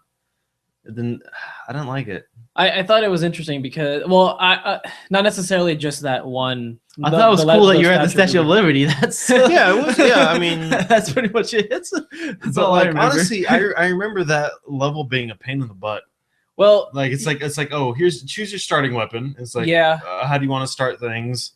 And then no matter what you chose, it was all kind of terrible because like if you chose sniper rifle, you had like 5 bullets, and then if you One chose, bullet. if you chose a baton, you had the baton, the little stun baton. So it's Well, I think not necessarily just like the Liberty Island map or section, but the whole part before the game actually starts, where you're. It's gonna be major spoilers, I guess, for those who haven't played the original Deus Ex. who haven't played a game that's over a decade old now. There have been some, and that's my phone. Sorry. Oh, very fun. But there have. If I'll tell you what, the majority of people who have not played it by now, they probably don't want to play it. Yeah, that's by true. now. That's Yeah. true. So, the whole part where you are, you're working for one side of the government, and then you realize, like, you're told that they're the bad guys, Mhm. and you have no idea that the entire time you think that you're on the good side, but then your brother is like the one who's joined the other side, and you have this conflict of like, do I want to believe my brother, or do I want to believe the things that I've been told for the past however many years? Mhm. So like that whole point where it's like a huge turning point in the game, and then things start getting. That's like in my in the way I picture it. Once you switch sides, that's where the game actually begins. Mhm. And up to that whole point, that's kind of the introduction of all the different characters, the different situations, the world setting, and everything. So the first 10 hours of the game. Yes. is So the introduction. first, like, it's a super long introduction, but it's like a 3-hour, 4-hour introduction to the game. That's cheating. You can't say that's the whole introduction. It is an The introduction. intro level is the Statue of Liberty. Yeah, I would think it's the Statue of Liberty. Because I understand what you're saying.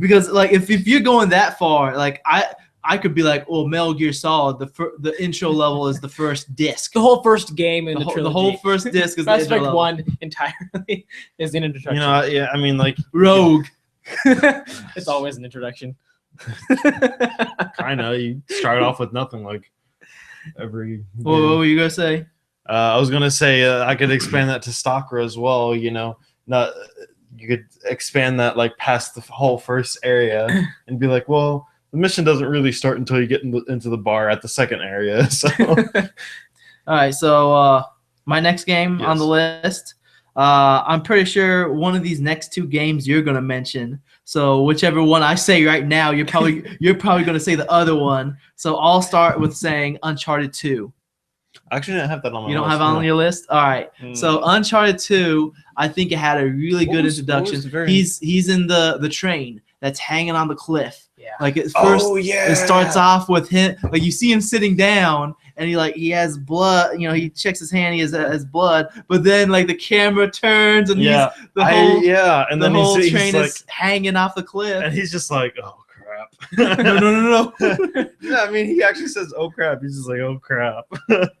Yeah, the whole section was very like all of the animations and everything, like all the QuickTime events were so fluid that it felt like you were like if you were to exclude the entire control part of you actually trying to get out of the train, it felt like it was just like animated specifically to be that way. And like even if you weren't having any direct control, they did such a good job with making everything timed perfectly and everything feel so fluid that it just I agree. That's what that game did really well is It blended. blended the cinematics with The gameplay. gameplay. Yeah. And it started off with that train, like you're climbing out of that train, Yep. and as you transition from one area of the train to another, like parts are falling off or parts of the cliff are falling past you, and it's And just they did that a with really- the whole game. Yeah. it was just And- a really great introduction to the game. It, It set the man. tone really well. That game, like, man, that Let's game. play some yeah. Uncharted 2 right now. It's a really good game. Like, just thinking about it, it really changed how everything. And I'm just speechless. I will say that like it was anyway. not. This is not the introduction, but like the part in Uncharted 3 when you're skydiving out of the plane. Oh yeah. Even that part kind of had that same like Yeah. like perfect blend of cinematic and control. Like you just Yeah. couldn't tell which was cinematic and what was My controlled. one of my problems with that is they put the most exciting part of the game where you're hanging off the plane. They put that very exciting. You're getting pumped, and then they give you like 5 minutes of walking through the desert. Well, I mean, It's like you got me excited for what? What's happening now? decided to save his life. Why Duh. are you playing with my emotions? What else? Come on, game developers. Come on, Naughty Dog. Come on. Anyway. Anyways, next on your list, Ali. The Dam from GoldenEye 007. Oh man. Okay. It had like the music was like, you know, it had that sneaky type spy music. It had You mean James Bond music? Well, yeah, but I mean it wasn't like actually I don't think that was actually used in dun dun dun dun dun dun dun dun. no that's it's the one that no it's the That's part of the song. is it really? Yes. Whatever. It's just later in the song. Yeah. But I don't know. I just thought it was really cool.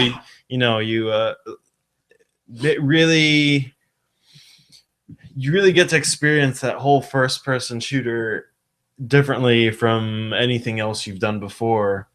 And I thought that game or that level was really well done. You know, it's big enough, but also linear enough to, because like later on those levels get a lot bigger and stuff like that. Mm-hmm. But that first level is like, it's like, oh, you could explore, like you could go down to the dam, or you could go across the dam and then down into it or whatever.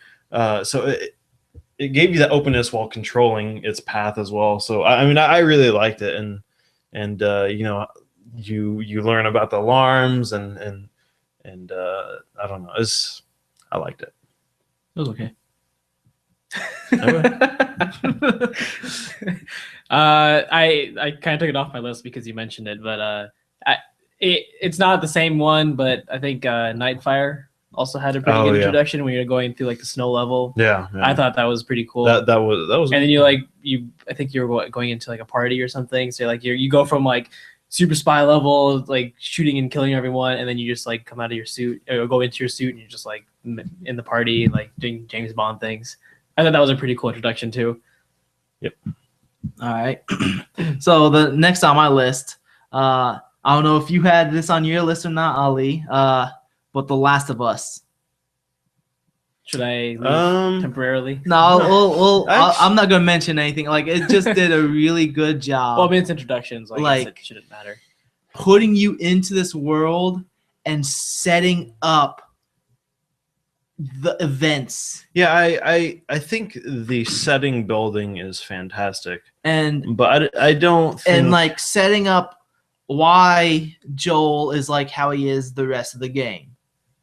Like oh wait, yeah, never mind. I was thinking of a different section. I was thinking of the beginning. Yeah, of the game. Okay, yeah, you're right. Like you're right. Like at one point when you get out of the car, like you can hear the zombie like literally behind you, and you're like, "Oh, should I turn around and look? But if I do, I might get bit." It's like just keep walking, don't look. It's like, and then like what happens at the end? What happens at the end really sets the. I mean, as you said, it's the end of the beginning. Yeah, it sets up why Joel is how he is. Yeah, I mean, it was got to be cutthroat. It was I think it was really good. Like I had my jaw like just hanging. I was like, that was another game that just blew me away. That really was. I was like, why has Kevin not played this game yet? It's a shame that Uncharted 3 was. I know. It's a shame that Uncharted 3 was mediocre, but I guess. Well, it's made by a different team. Yeah, it's because the A team that made Uncharted 2 was working on The Last of Us. Anyway, yeah. So. Oh, okay. So he. Do you have anything else on your list? Doom. To open it up. You know, fun fact, John Romero said that the first level of Doom was the last level that he designed when they were making that game, because he said that he figured the best way to make an introduction level is to gain as much experience building levels.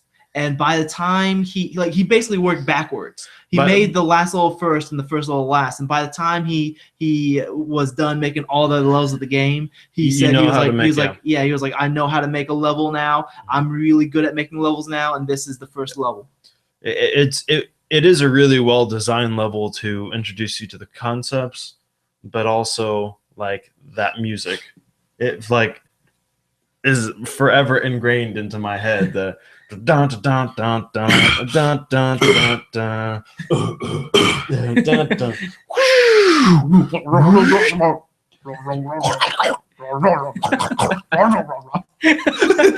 Are you guys okay over there?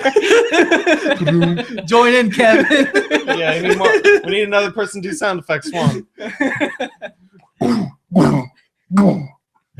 What was that? Shotgun. Oh, I'm pretty sure that's how they made all the sounds too. It was John Carmack and John Romero in the sound studio. Let's just make all the sounds we can, and we'll just have the sound guys do the rest. that's how you make games. Yeah. That was sure. Yeah. Good level. It's kind of interesting that you mentioned Doom though, because on my list I have Wolf 3D, which is kind of the precursor to that. Yeah, and I mean it wasn't necessarily that fantastic of an introduction that was like mind blowing or jaw dropping anyway, but it was the first shooter I'd ever played, so it was like pretty memorable. Halt. Oh, tongue. I'm leaving. Yeah. That dude's leaving because he wants hot dogs. I'm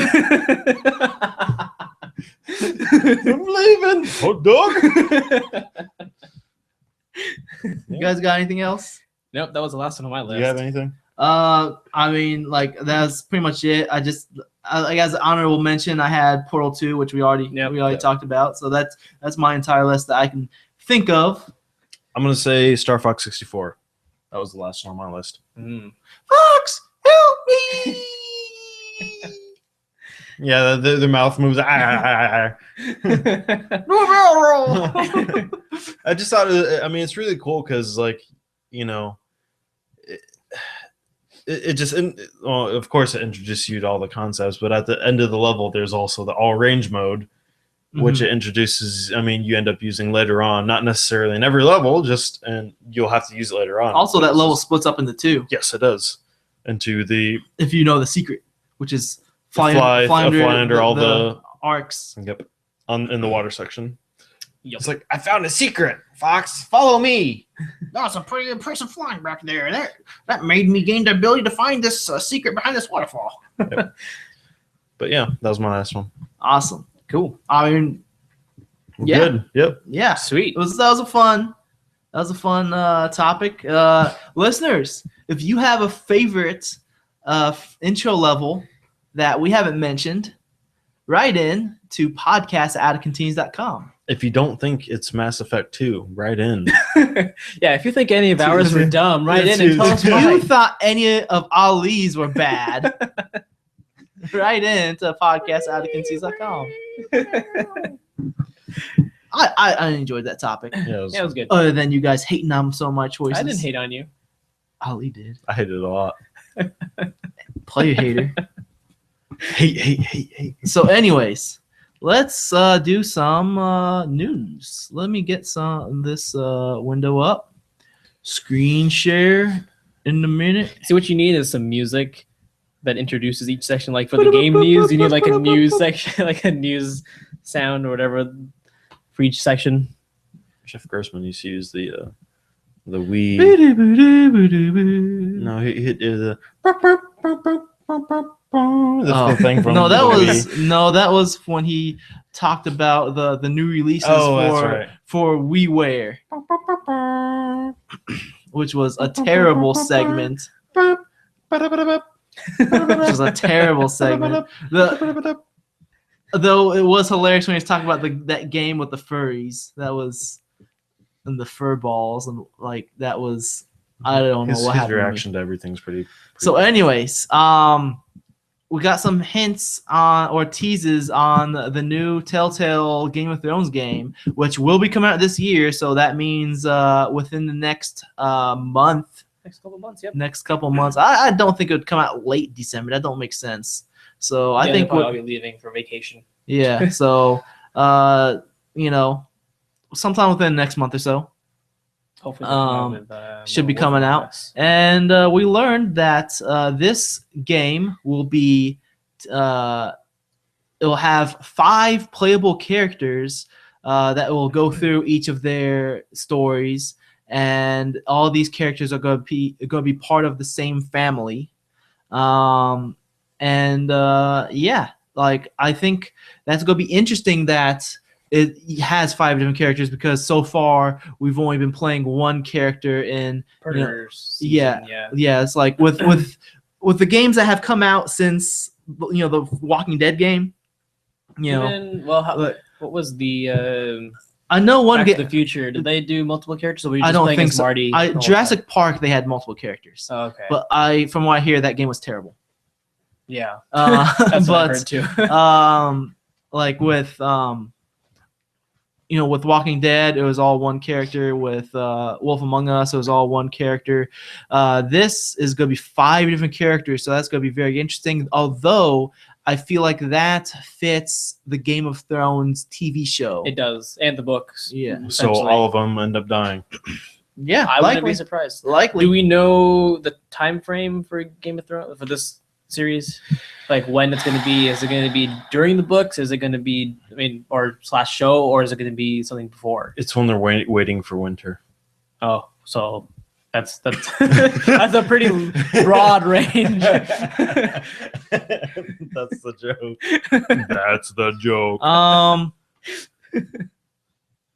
I don't know. It just says it'll be 5 characters of the same. Yeah, because I don't know if they ever family. like mentioned before even when it's taking place or which family it's like, if it's going to be something that's going parallel to the shows / books, or Like there was another teaser that they came out recently, said something about a squid. So like I don't know, they're somehow related to the Greyjoys, yeah, that makes or not a squid, but Kraken or something. So somehow related to the Greyjoys. So I'm not sure if it's going to be. I'm assuming it's going to be new characters that I hope so. are not not in the books or not on the show, and they're just So it doesn't really disrupt the canon story. Yes, it's going to augment the story, but not disrupt the Yeah. story. I understand completely. So I think that's very interesting. I mean, I'm very excited for Sort this. of like Walking Dead. I loved both season 1 and season 2 of Walking Dead and Wolf Among Us. Game of Thrones is tied for my favorite show alongside House of Cards. So I am very excited for this game. I'll tell you what, Meacham. I'll tell you what. A threechum. Oh no! Why? Whoa. House of Card jokes. All right, let's move on. How would you bring that up? Man, yeah. allergies. I think that was a totally unnecessary part of the show. It It did some character development, but Yeah. not a character development I cared for. It really went down some dark roads. There. Yeah. Anyway, It made me tell both you guys watch the show faster. Catch up with me. This is so weird. So, anyways, the game Volume, which is it's Mike Bithel's new game. Mike Bithell, who is the guy who made Thomas Was Alone. He has Andy Serkis playing as one of the main characters, whose name is Guy Gisborne. I'm assuming he is a bad guy, because look at this dude's face. This guy looks pretty angry. He looks very evil. He looks like an evil CEO. Yeah. But So- he's not a CEO. Wait, hold on. Is he? It says Guy Giz, is that you said that's a main character? founder, CEO, Guy Gisborne. Yes. Oh. So he's like the evil CEO of some company. He's obviously not the main character because he doesn't even look like the main character. The main character does not have facial hair. So I'm assuming he's the main antagonist, especially since they got Andy Serkis. Because if this indie developer got a somewhat big name actor in his game, of course it would be a main character. You'd want him to you'd want to utilize him as Right. best as possible. Mm-hmm. And I am a big fan of Andy Serkis. Like this guy is brilliant. You put him in a mocap suit and he can beat any character. Like Yeah. literally anything. He can be an office chair. He will do it. This guy is, I don't know, like, but this article also notes that it's definitely interesting that WB with Monolith did not even get Andy Serkis to play as Gollum in Shadow of Mordor, but yet Mike Bithell was able to get Andy Serkis for his indie game. Interesting. So that only makes me assume that Monolith or WB wanted to save money. That's my only guess. Maybe. Possibly. I could see that, but I mean, it's not like WB is a small company. It's not, but like they would need to. I assume they want to cut as many corners as possible, and they're like, "Oh, this guy sounds close enough to Gollum. Sure, let's hire this guy. I suppose if He's they're- 1/10 the price. How about Same what quality. if Andy Serkis just wanted to be one of the blocks in Volume? He's just gonna put a mocap suit on, be a block, and just Sure. stand there. Sure, I'd totally. and then you. I would buy his performance. And then I would totally buy. I would see his voice acting. you lean up against the wall, you hear Gollum, Gollum. It's just like, Precious. it's like, go away. I'll definitely check out this game. I mean, I like Thomas Was Alone. Yeah. This game looks interesting. It's like a 3D Mark of Ninja. Uh-huh. Minus the That's- ninja. That was a joke because basically Mike Bithell showed his game. He play tested it with a bunch of like 12-year-olds, and one of them said, "Oh, this is like Mark of the Ninja but 3D." It's like What? Metal Gear Solid. Ever heard of that game? I'm surprised he at least heard of Mark of the Ninja. Because there's a 12-year-old. Yeah. Well, That'd be impressive. Well, it's on Xbox Live Arcade. It was one of the Summer of Arcade games. Oh, well, they still had to buy it though. It's on the front. It was on the front page of Xbox Live Arcade. Doesn't mean anything. Anyways, let's move on. So last week, Kevin, if you remember, we talked about the PS Plus and games with gold games, and I mentioned I thought that they were pretty weak sauce. I do remember that. So Sony, this is the first time that they have teased their future games, future PlayStation Plus games, very early. Like usually they don't release the list until like the day before. The day before or 2 days before. Or maybe even the day of that they release them. So we got a teaser Maybe it's to be like, hey guys, buy our console. that in January, they only teased the PlayStation 4 games, not the Vita or PS3 games. But the PlayStation 4 games for December will be Injustice: Gods Among Us and Secret Ponchos. And then January will be Infamous First Light, which is the standalone DLC for Infamous Second Son, and the Swapper.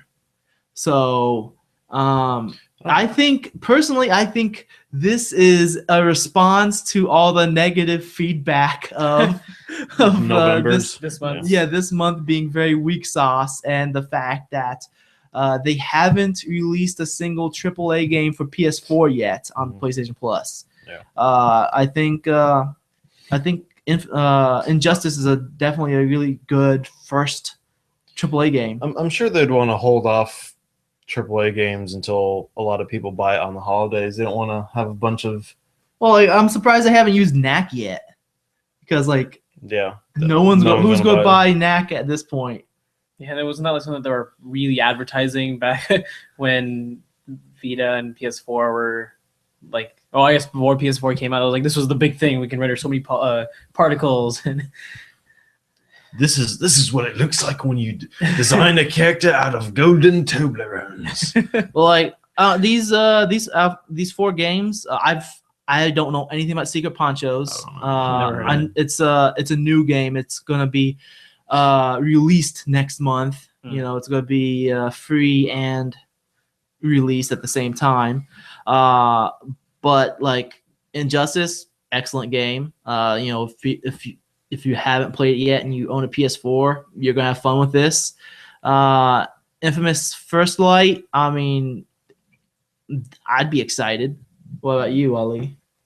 Yeah, I mean, I'd want I mean, it's not Second Son, yeah, but I'd want to play the like Second Son before. but at the very least, I mean, I think this is supposed to be a prequel to Second Son. But Okay. I mean, I'd be more excited if it was Second Son. But I mean, I was going to First Light- ask, like, this is standalone DLC, so shouldn't that mean like you would have to have played Second Son? But if it's a prequel, then that I Yeah. guess. Yeah. That's a But the different story. Swapper I have played, and that is a really good game. I really recommend it. Yeah. So, yeah. Hmm. Any other opinions before I move on? Nope. All right, let's go on. Prey 2 is officially dead. That's a bummer. That is, because Yeah, exactly. Womp womp. when they showed this game It off, looked awesome. yeah, it looked really cool. It was being developed by Arcane Studios, which is it was being developed by Human Head, and then it moved over to Arcane Studios, which is the Dishonored. Dishonored, yeah. yeah. And they're a fantastic studio. And it looked really cool because it was a first person shooter, but it had an open world. The very it had, Blade Runner too. it had like it open world, a lot of parkour to the open world. That looked a lot You're- better than the first Prey, that's for you're sure. bounty hunting aliens, like you're a human, so everyone like kind of looks down on you, but you're also this awesome dude who has this reputation for, you know, getting the job done. For parkour. Yeah, with parkour. Parkour. So parkour. So I mean, it looked really exciting, and I know a lot of people don't like the first Prey. I know it has its issues, and I will admit to the issues it has, but I thought it was a cool game. It had a lot of It really had cool enjoyable moments. It did moments. Portals before Portal. Yeah, it totally did. It had like a lot of really cool moments. Like there's this one part where you go inside this small orb, and like the gravity is within this small rock in the I orb, remember that. and yeah. then this regular sized alien.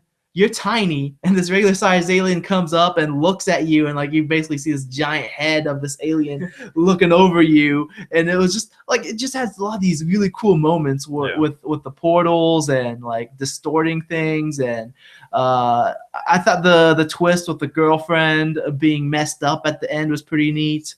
Like I mean, yeah, I kind of saw it coming, like when she said she didn't feel her legs anymore, but Yeah.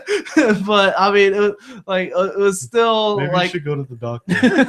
it was They're still all a dead. shocking moment to like actually see them do it, because you know you expect to be the hero and rainbows and sunshine at the end of the day, right? Right. Sunshines and lollipops. Yeah, exactly. That's the cliche, and It's good that they didn't go with the they didn't cliche. go with the cliche, and yeah, the game had issues. I will admit to it, but it Yeah. had some cool moments, and this looked even cooler. It looked even better, and that's kind of lame. Yep. Kind of lame. That's unfortunate. Oh well. I mean, if they canceled it, there must have been a reason why. They must have had issues getting the levels, you know, working well, being both open world and having like these parkour segments I don't know. made out. I don't know. I can only assume. So let's move on. Let's talk about our good friend Dennis Dyack. No, I don't want to be associated with them. Good friend Dennis Dyack. I still don't think that. I don't think that game's going to come out. So Dennis Dyack, for those who don't know, was the lead of Silicon Knights, most famous for that one game, what's it called? Eternal Darkness. Yeah. I thought you were going to bring up what was Metal Gear. No. Too Human. Too Human. Yeah. X-Men? Yeah, Too Human. Because that game, didn't they? It was like 6 years in development or something, and then Yeah. Yep. It took a long time, and the game wasn't great, and it was 1/3 of the total trilogy, and the rest of the story was supposed to be explained in the other two games, but they never come out. But yeah, but they're pretty much their milestone game was Eternal Darkness. That's what they're best known for. And they had that Kickstarter campaign like a year or two ago, in which they're like, "Hey, this is Shadow of the Eternals, made by."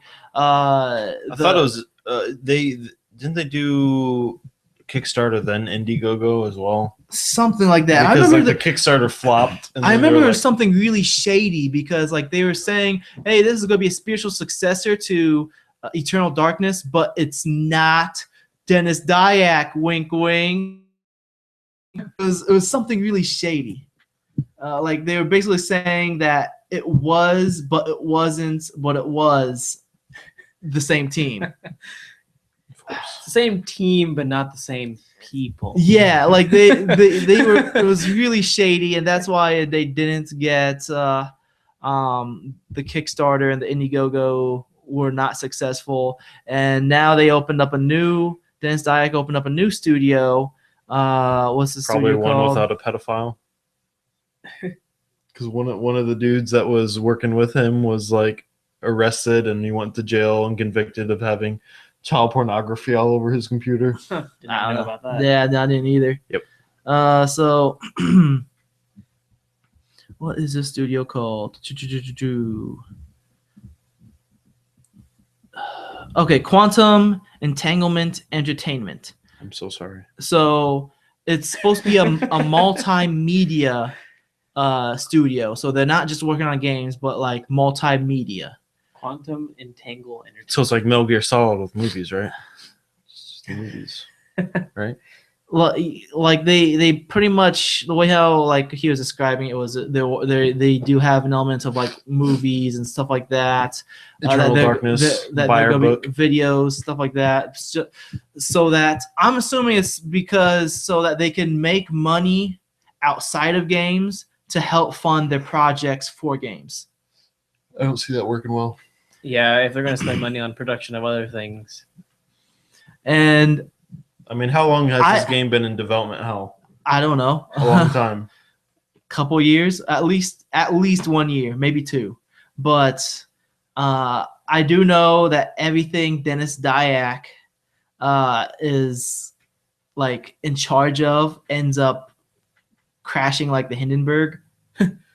So But the Hindenburg didn't crash; it just blew up it into blew, a giant yeah, ball sure. of fire. That's what I mean.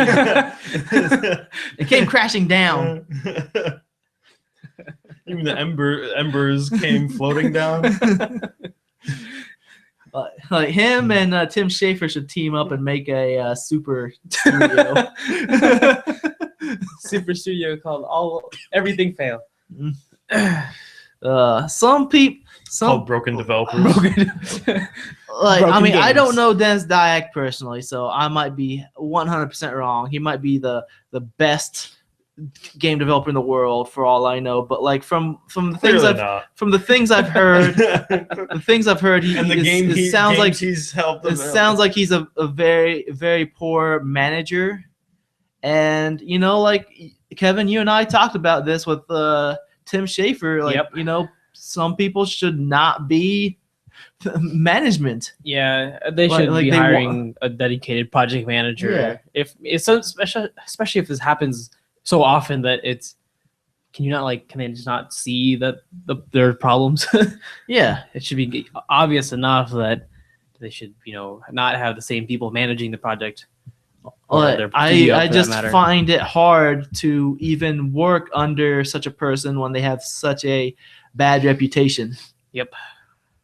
Like, I mean, I'm desperate for a job right now, but if I got hired by this guy, I would be. If I got an offer from this guy, I would be scared because I would be like, wait, I have nothing to fall back on. Sorry, I cannot accept this job. Or work remotely. You sure that is? So if something fails, it just goes back to normal. Yeah. Can I use TeamViewer? All right, let's move on. Let's talk about something more positive. Something awesome. that looks awesome. Yes. Amazing. Oh man. Absolutely So wonderful. Rockstar came out this week and was like, "Yo, Yo. Yo, remember Watchdog? No, you don't. Going after first This new person guy's not mode in GTA 5 HD." That looks ballin'. and it's Like- going to be amazing. Look, I loved this game on the PS3, and that game ran like 20 FPS like half the time.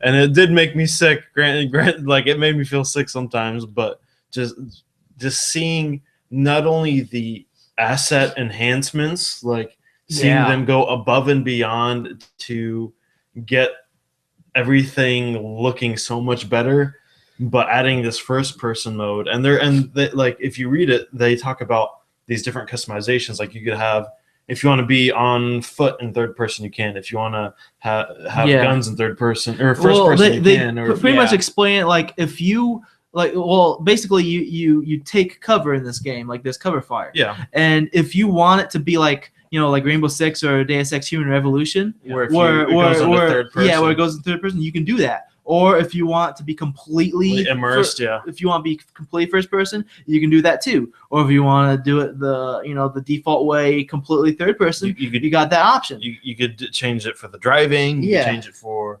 I would like not do anything. first person driving. I I think it'd be hate first person They- driving. Yeah, they did say they retuned all of the gun mechanics and like the driving and stuff Like- for first person as Yeah. well. So I was it sounds like it watching- took a lot of time. I was watching IGN. The guy on IGN was talking about how the level of detail of the graphics have improved so much that like it makes the first person mode work because like you can actually see there's like some bullet wounds on the arm, Yeah. the arm's bleeding, or like these things you wouldn't see like in the old last gen version. Yeah. Like you You can't wouldn't see see it all in those most games. details. yeah. But like because the details improved so much in this game, you can see those little things. Even for like the PS4 version, which we all know, like the PC version is obviously going to be best, which they, might as well say that they have 4K. 4K mode. But even like for the PS4 version, they have so much like foliage, and they've just Yeah, I don't know if increased the you- floor and fauna considerably. Yeah, I saw. Did you saw the comparison video? It Yeah, was the comparison amazing. video. Yeah. I was And- impressed by like just the improvements. Like, it's like the same game, just how much they've Well, added to the it. thing is, they blew away my mind with how much they could squeeze out of the PS3 and 360, which were 7 and 8 years old by the time. Yeah, they that released. like from what they said, like Rockstar themselves said, the reason why the first person mode was not in those versions is because they squeezed out all the memory that they can possible. It's Like clear. they ran out of memory on animations for the last gen version. They said it's not as simple as just shifting the camera because they had to add new animations. For the guns alone, they added 3,000 new animations for just the guns. Yep. Yeah. Just like even things like the speedometers in the Yeah. cars now actually work. That like they look nicer because well, no, and the last one, it was just like it wasn't just a texture; it was a blurry texture. yeah. Yeah. That- Like on the video that I was watching on YouTube, the IGN video, like one of the comments, the guy was like, "Is this gonna be in the last gen version? Because if it's not, then I'm gonna cry." I was like, "Get ready to start crying because it's not coming out." And then someone else replied like, it was like, "Oh, he's talking about the first person view. They can easily do that on the last gen version." I was like, "No, they Bruh. straight up said they ran out of memory. Bruh, They had bruh, please. no more memory to add anything. They maxed out like you're Stop like it. what? Stop it. What they did is You're debating with people online again. That is your Yeah. mistake. You know what you should you should never do? Read the comments section for anything ever. But it's so hilarious. it's so hilarious. No, I it's- can't. It's My- it's No, it's like not hilarious. It's depressing. It's like, hilarious man, to this dude's see. got like an IQ of 2. it's like okay, you Like, you no, see someone if you said- see a car speeding down the street and it starts fishtailing and you see that it's like about to flip over, are you gonna turn away? No, you're gonna keep watching. You're gonna be like, wait, was this fool? Oh, he did No, flip no, over and crash. No. The thing is, the comment section isn't just you watching. You got into a debate. So that you were the car that the dude flipped his car into. Sometimes it's more fun to be part of the So, ride. yeah, exactly. Sometimes it's more fun to be hospitalized and life ruined. Some dude seriously said, like, well, there's a bunch of people that are like, what? It doesn't look that much different. It's just like, no, I'm gonna. I don't know if you saw the comparison video. No, it was like comments. everything. It was comments on the comparison video. How? There isn't that much of a difference. Man, What These are the same people that say there's no difference between 30 frames and 60 frames per second. no, these. Well, oh, YouTube now supports 60 frames a second. I see no difference, man. I just wanted to enjoy the video, and then I made the mistake of scrolling down in YouTube comments, and the first post was like, the Xbox One version is going to be the best. It's like, where did you get that from? It's like, what does it even matter in this? Just talk about the topic at hand, which are these graphics. Was that comment made by Luke Skywalker? Or always the top rated troll comments for some reason is like either a celebrity or a fictional character like Luke Skywalker or what's that Harry Potter character Hermione. Hermione or Ron Weasley. I don't know. Anyways, yeah, this is gonna be awesome. Looks amazing. It's going to be. I'm fantastic. going to have to double dip. It's going to be amazing. I'm totally excited for this. Thank you for beta testing. Yep. Thanks, previous gen console players, for beta testing. Your efforts have been. I enjoyed the game, and I'm going to enjoy it again. You're going to only enjoy it once. I'm going to enjoy it in the better way. I'm just kidding. He's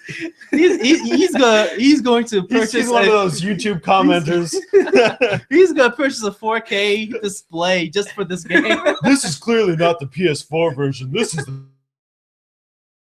PC. Shut up, Kevin. No, I was impressed by the PS4 Yeah. version. So I mean, you could tell it was the PS4 version because, I mean, there was aliasing and stuff as well. So I didn't notice it as much because I was just amazed by how much they're adding. Like all the Dude. foliage, denser foliage, Dude. denser population, denser traffic. Rockstar Denser hair. Yes.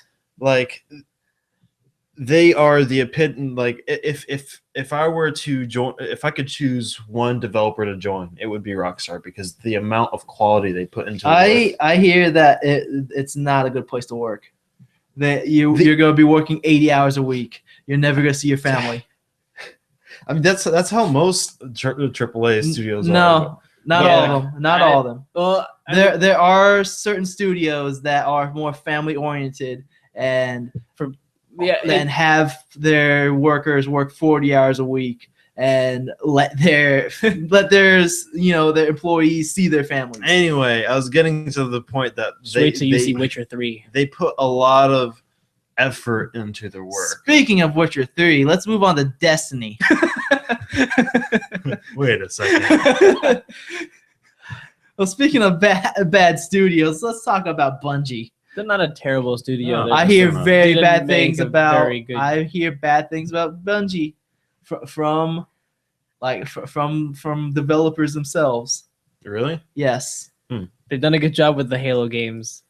So okay, That's all I will say. one of the developers from Bungie got swatted.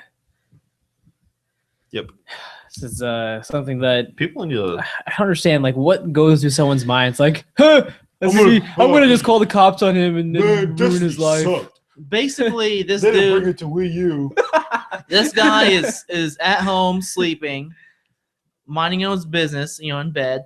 He wakes up to see the cops are all busting into his place because they were told that By some dingleberry. yeah, who called the police saying, "Hey, I have family held hostage. I want $20,000, and I put explosives in the yard." So yeah, People could get killed. 4 a.m. in the morning. Yeah, some people I don't understand And what goes through their minds. first why of do they all, think this like, is a good idea. $20,000. Come on, now. You could get $10 million per hostage. So Stop us speaking from experience.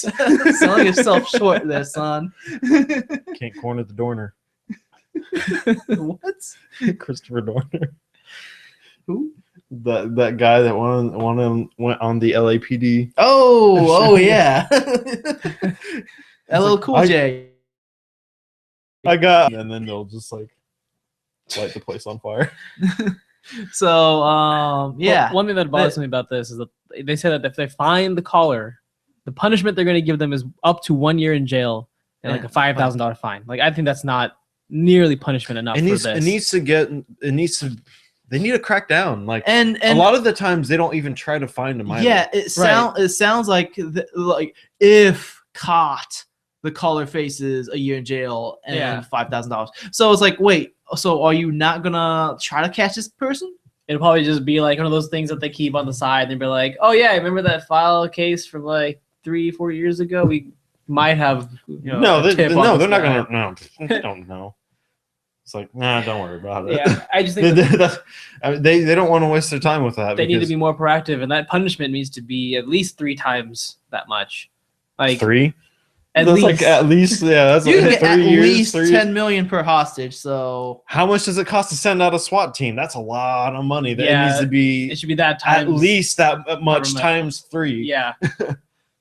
Of like in fines plus it's I don't think they're this happens. There are too people that often. get banned from technology too because of what they've done. Yeah. And that would need to be that would need to be something. They're not allowed to use telephones or anything. in elementary school, I got banned from the computers like the last couple months of school. What'd you do? I was Were you playing games or something? I was pretending to be a hacker. I was logging into other people's accounts What? because everyone's password was like their first initial last name.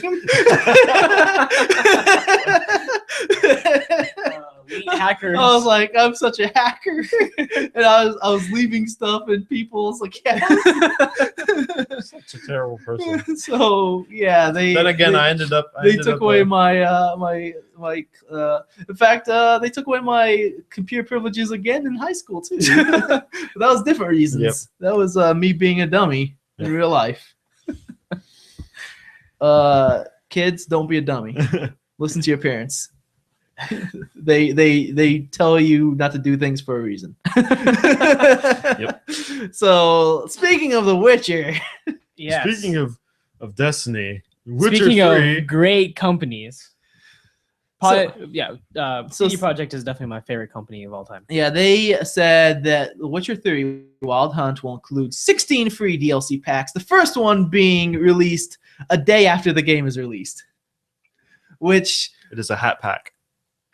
No, I'm joking. I don't know. like at that point, it is more of them making a statement, Okay. than them the thing actually. is, the game will go gold at like a month or 2 before release, so they won't be able to put more content. See, so. that's exactly what I was about to say. Like, I have no issues with day one DLC. I think it's perfectly okay because they're not time- charging for this though. I know I'm saying like in general because I just wanted to state that because like in general people have always said, oh, day one DLC is a ripoff. I'm not a Because fan like, of if day it one. comes out DLC. the same day, they should have just included it on the disc. But the issue is Sometimes it is on the disc and you have to pay that's for it. when there's an issue. Capcom. When they've already Jinx. But like Instantly Capcom. That's when you know you hit rock bottom. Yeah. But like day Man. one DLC is not a bad thing, or day 2 DLC, or day 5 DLC, because like they have at least a month or 2 months in between the times when they finish development and they're printing all the discs and shipping them all. I think around if the it's world. day one, it needs to be free. I think any paid DLC or expansion packs or whatever should come months down the road. That's my personal thought. Yeah, that's just the way I feel. I mean, you throw down $60 for a game, and it comes out, and then they're like, "Oh, here's more content for another $30," and you're like, "I just spent $60+, 60." One thing that bothers me is pre-order bonuses. Oh, you mean like pre-order at Ubisoft, GameStop to get a like GameStop exclusive, pre-order from exclusive, Best Buy Walmart to get exclusive, the original Scorpion Have you seen costume. the chart for the Watch Dogs? yes. So many different places you can Thanks, get. Ubisoft. There's like no way to get everything. You just can never have the complete experience. Yep. Like Ubisoft is the worst. But at like this. my point with this is, I mean, it's great that they are It's free, giving out free DLC. But I personally think this is more of them making a statement rather than actually doing. I think more than anything else, it's them making a statement to the rest of the industry saying this is how it should be done. No, that's what I personally. I think it is a we statement too, do because like it. in one of the articles, what was it? This Like he is was how like we do the title was something along the lines of they wanted to fight against, or like I had looked up the article title. I know I posted it. They want to fight the man. Essentially like that. I mean, Yeah. like they wanted to make a point. But I am the man. They want to fight me. Nope. They want to fight Stan Lee. Stan the man. Why would they want to fight I'm so Stan sure Lee? that you're the man. I want to be the guy. You want to be the guy? Have you ever played that game? That game is terrible. It is. That game Anyway. is stupid. We're gonna look for this. We're I gonna just move on. spit on my laptop saying I'm stupid. sorry.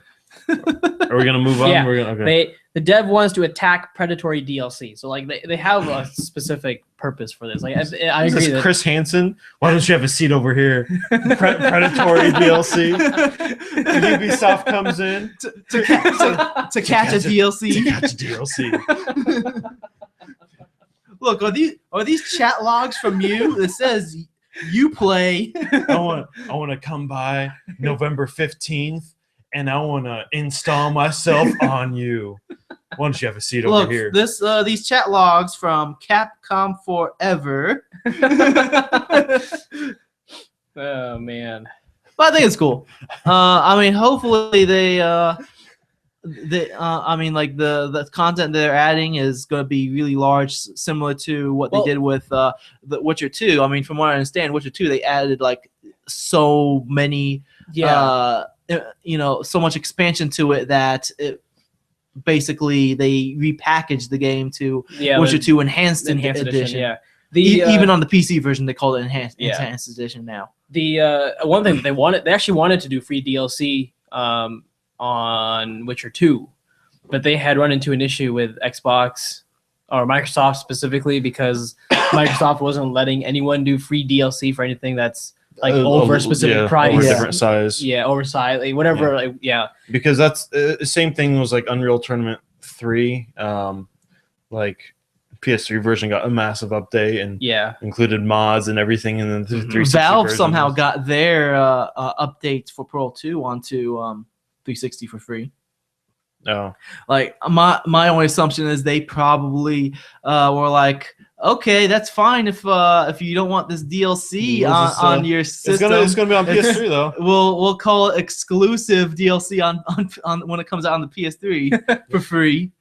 It was the because the PS3 version it was that extended co-op campaign. Because the PS3 version stomped on the Xbox 360 I version. bought the PS3 version because it came with the PC version. Yeah, it came with the PC version. You're like, here you go, Ollie, play the PS3 version. We'll play together. Yeah, and then I later sold the PS3 version. Like So everyone you got Portal 2 did. for free. I'm pretty sure everyone did.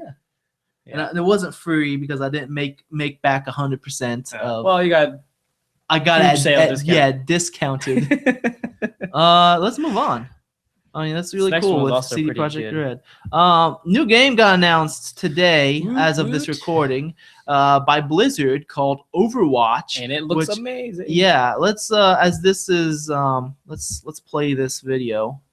As So they get as we audio talk. mute. Okay, Yeah, I put on mute Okay. so that we could talk. Okay. So this is the gameplay footage. There's another trailer that they released. I mean, they released a bunch of videos today, but one of the trailers they released was pretty much like this Pixar DreamWorks kit. Why does it look like Wii graphics? I'm joking. It was like it was pretty much like this Pixar movie. I mean this game, It's like TF2 sort of. yes. kind of. From what I understand, the assets are basically the remains of Titan, Project Titan, Oh, okay. and they took what was going to be the Did she just rewind? yes. That's interesting. She So, yeah, is. I mean, from what I understand, that character is like the scout, I Symmetra. guess. I'm This guessing one, does something with she symmetry. she can put turrets and what's it called? Portal. Yeah, yeah, teleporter, Yeah. like the engineer. Teleporter growing up. Yeah, like she even said teleporter going up. The sniper says the same thing as the ghosts in StarCraft. Yeah. One shot, one kill. It's also like that one card in. I forgot which one it is. That lets you yeah. do 1 damage to any Yeah. creature when you bring it out. And it's like I think it's the same voice actor too. Maybe One the same shot, file. one One kill. shot, one kill. But I mean, it looks like it looks like it's very similar to Team Fortress 2, except with a lot more characters. Looks like people have special abilities, sort of like Sunday or Monday Night Combat. Yeah, in fact, like one of the characters reminded me of a Monday Night Comic character because The Salt dude. no, there is a character that they show later on that turns into a turret, and that is Oh yeah. the gunner from Monday Night Combat can do that. So I mean, it looks like they took a lot of ideas from many games. It's not just Team Fortress 2. That's cool. But in that same, I guess, like idea, they've also combined. It seems like they've combined all of their universes into one. So, like, if you listen to these things or see what they're doing, you can see like we can see World of Warcraft, you can see StarCraft, and you can see Diablo in here. Like the Reaper is essentially the demon hunter from Diablo, but in futuristic form with energy weapons instead of crossbows. And this dude has a power up after his thing blows up. So there seems to be like special abilities to the characters. Not only them having special weapons, but abilities as well. Yeah. And this guy right here turns into a turret in a second. which I think is cool because you can like, yeah, you buckle down and you have this turret and does massive damage. Yeah. But it's really cool, like I was saying, with combining the different universes. There's another character that's like a monk, which I think will come up in a little bit. Yeah. It's like the monk from Diablo, but he's a robot. Yeah, and they have like multiple themes as well. Like they have these sci-fi looking characters. You have some characters that are fantasy looking Mm-hmm. So I'm with guessing this is the magic. medic. Looked like he was healing or something. Yeah, I Yep. guess so. Buffs. Yeah, there was a medic, like specific. It almost looks exactly like I mean, it looks like there's multiple types of one shot, one kill. But it seems like there's multiple types of medics because that one that was flying did like an area effect heal, while earlier when they were running inside that church-looking place, you saw a character that had like a heal beam.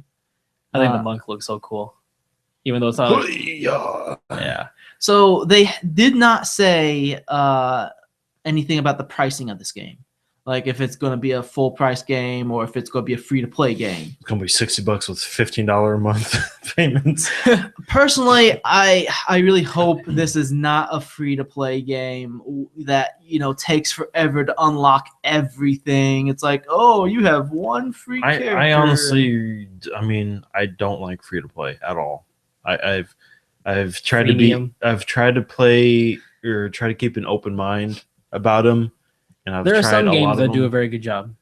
I mean, Path of Exile being one of them.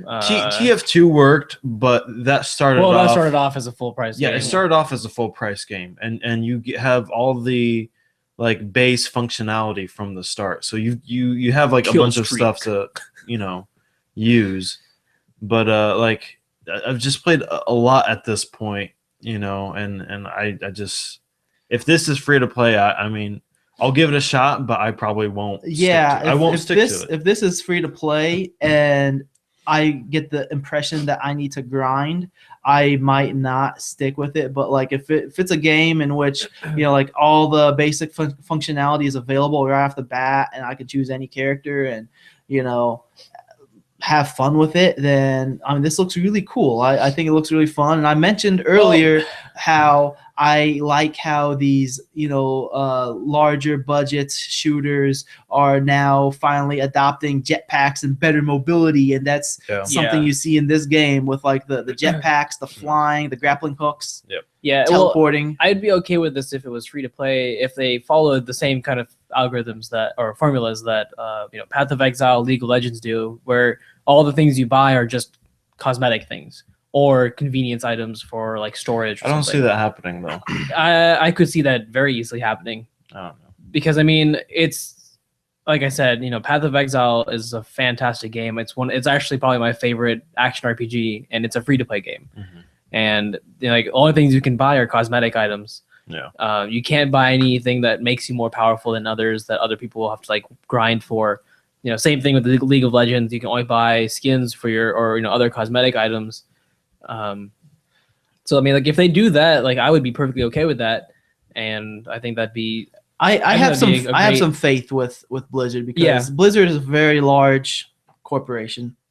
Yeah, they've been around for a while, and they've been very successful for a while. Very so rich they understand what they need to do to stay in the game. Yeah. And I mean, this looks really cool. I'm excited for it, and you know, I'm excited for it too. I'm looking forward to it at the moment. I'm pretty excited about it too. Cool. Yeah. Looks, and I think it's really cool that really fun. Even though Project Titan got canceled, they ended up doing something else with it. Yeah, like, at least they're. I mean, if they are assets that they did create for Titan or Project Titan, and I was about to say Titanfall, but if they are assets that they just, you know, slightly modify, that's a good use of things that, you know, they at least all that work didn't go to waste. Mm-hmm. Mm-hmm. All right, so let's. It's the end of the news. Yeah. Why did that totally not stop? Okay, there we go. Boom. Hello, bro. Bruh, please. All right. So, yeah. Get that outline back up. There we go. Listener feedback. We do not have any listener feedback right now, but if you want to be the one, if you want to be very best, dun, dun, dun. No one ever. Then send your feedback Dun, to dun, podcast@outofcontinues.com. You want to. I believe in you. Gotta email them all. I believe in Yes, it's true. Gotham City. I believe in Harvey Dent. Oh, Stuff is my best friend. Podcast@outofcontinues.com. You know, why did I stop the screen share? Because I still got a couple things to show. Yeah. So, real quick. Not that one. This one. Share. Okay. So, if you watch The Flash, Which didn't air this week. yeah, they took a week off.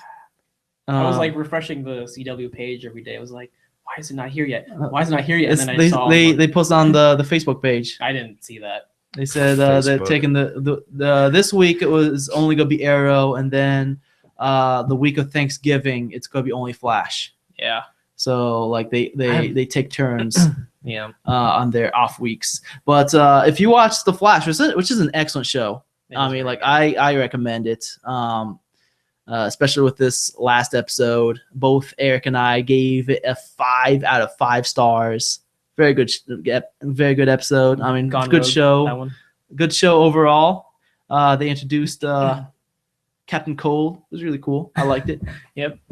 So if you watch The Flash, which you can, if you don't watch on TV, you can watch it on CWTV.com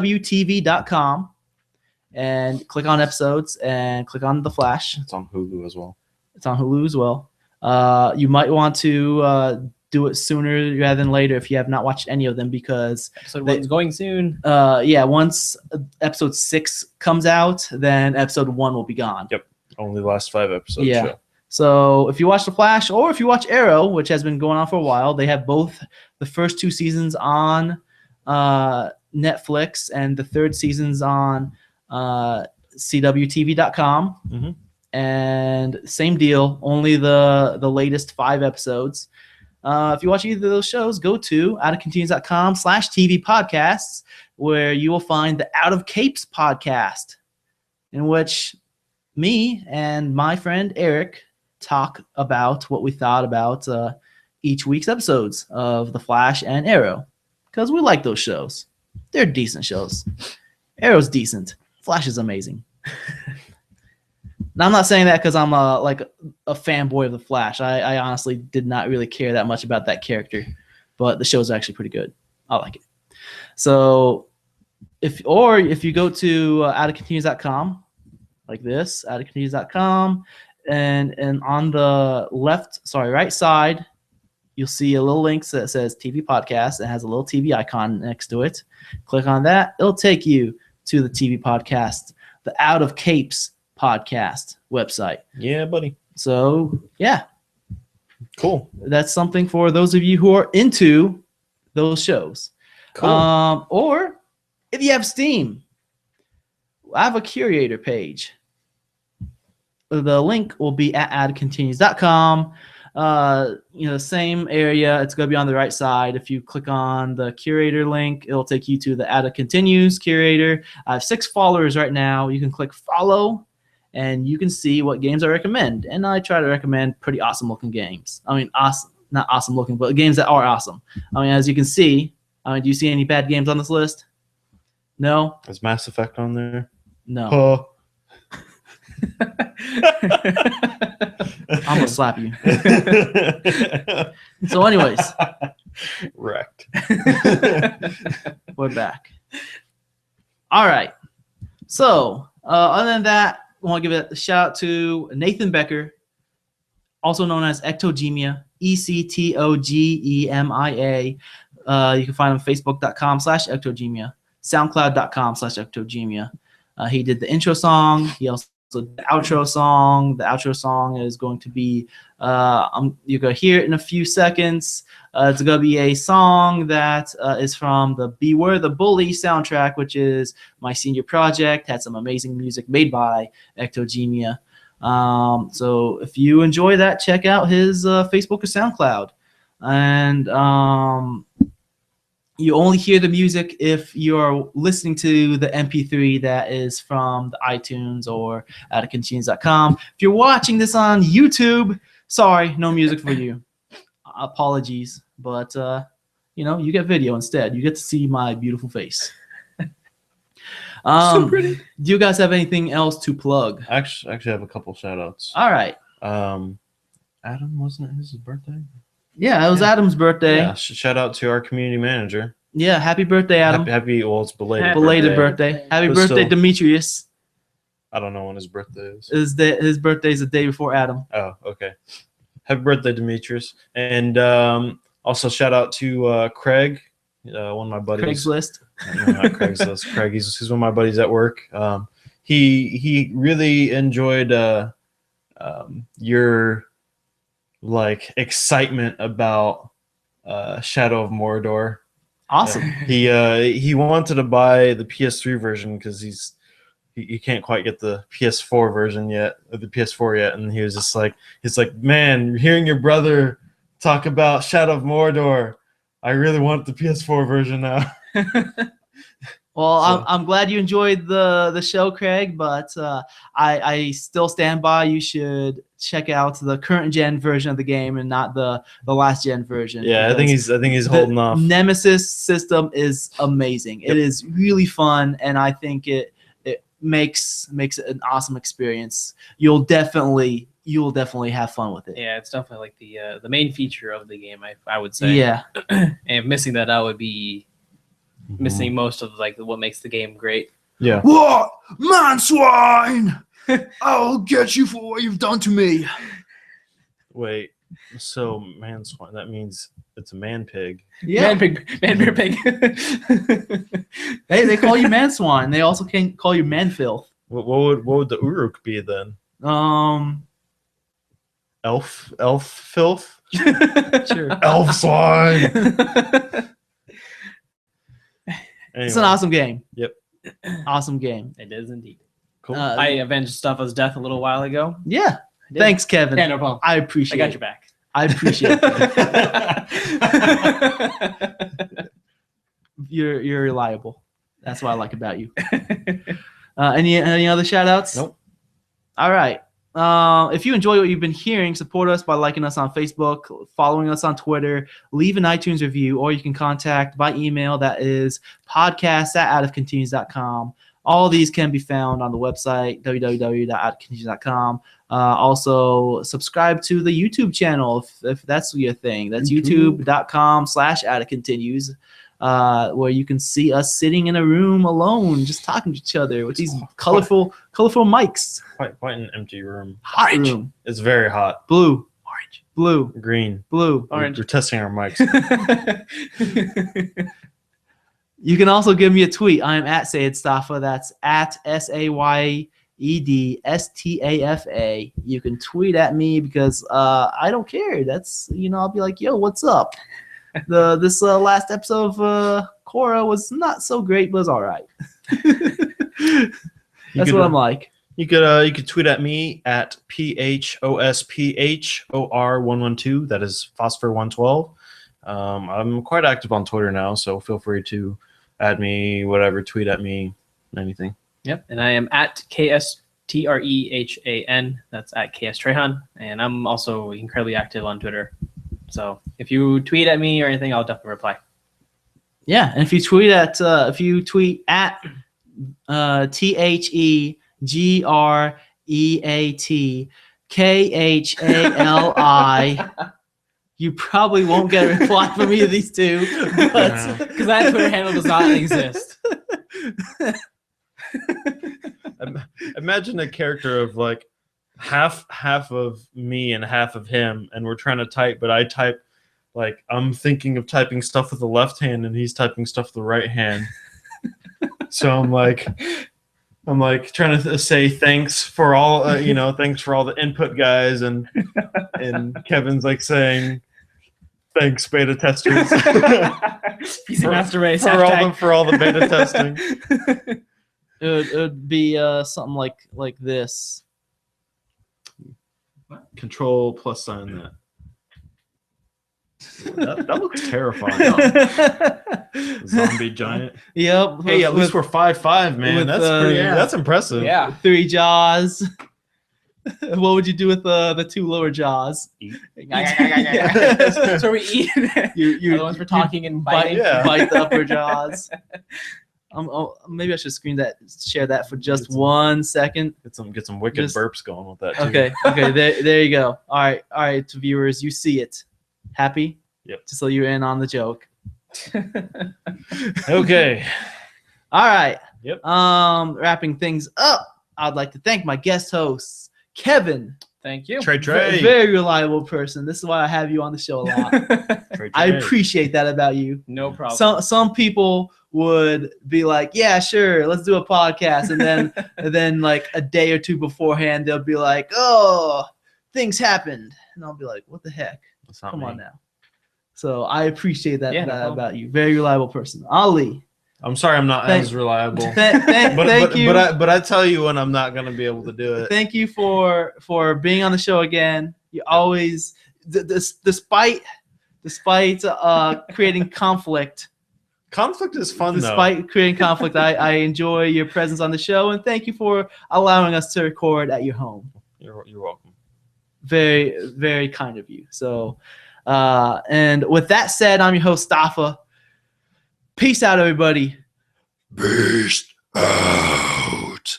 And with that said, don't drive like my brother. And don't drive like my brother. I'm sad that he passed Rest away. in peace. Yeah. Car Talk. Tom, one of the. Click and Clack. Or Yeah. was he Click or is he Clack? I don't know. It just He was probably Click because he was the older brother. Yep. Rest in peace. All right.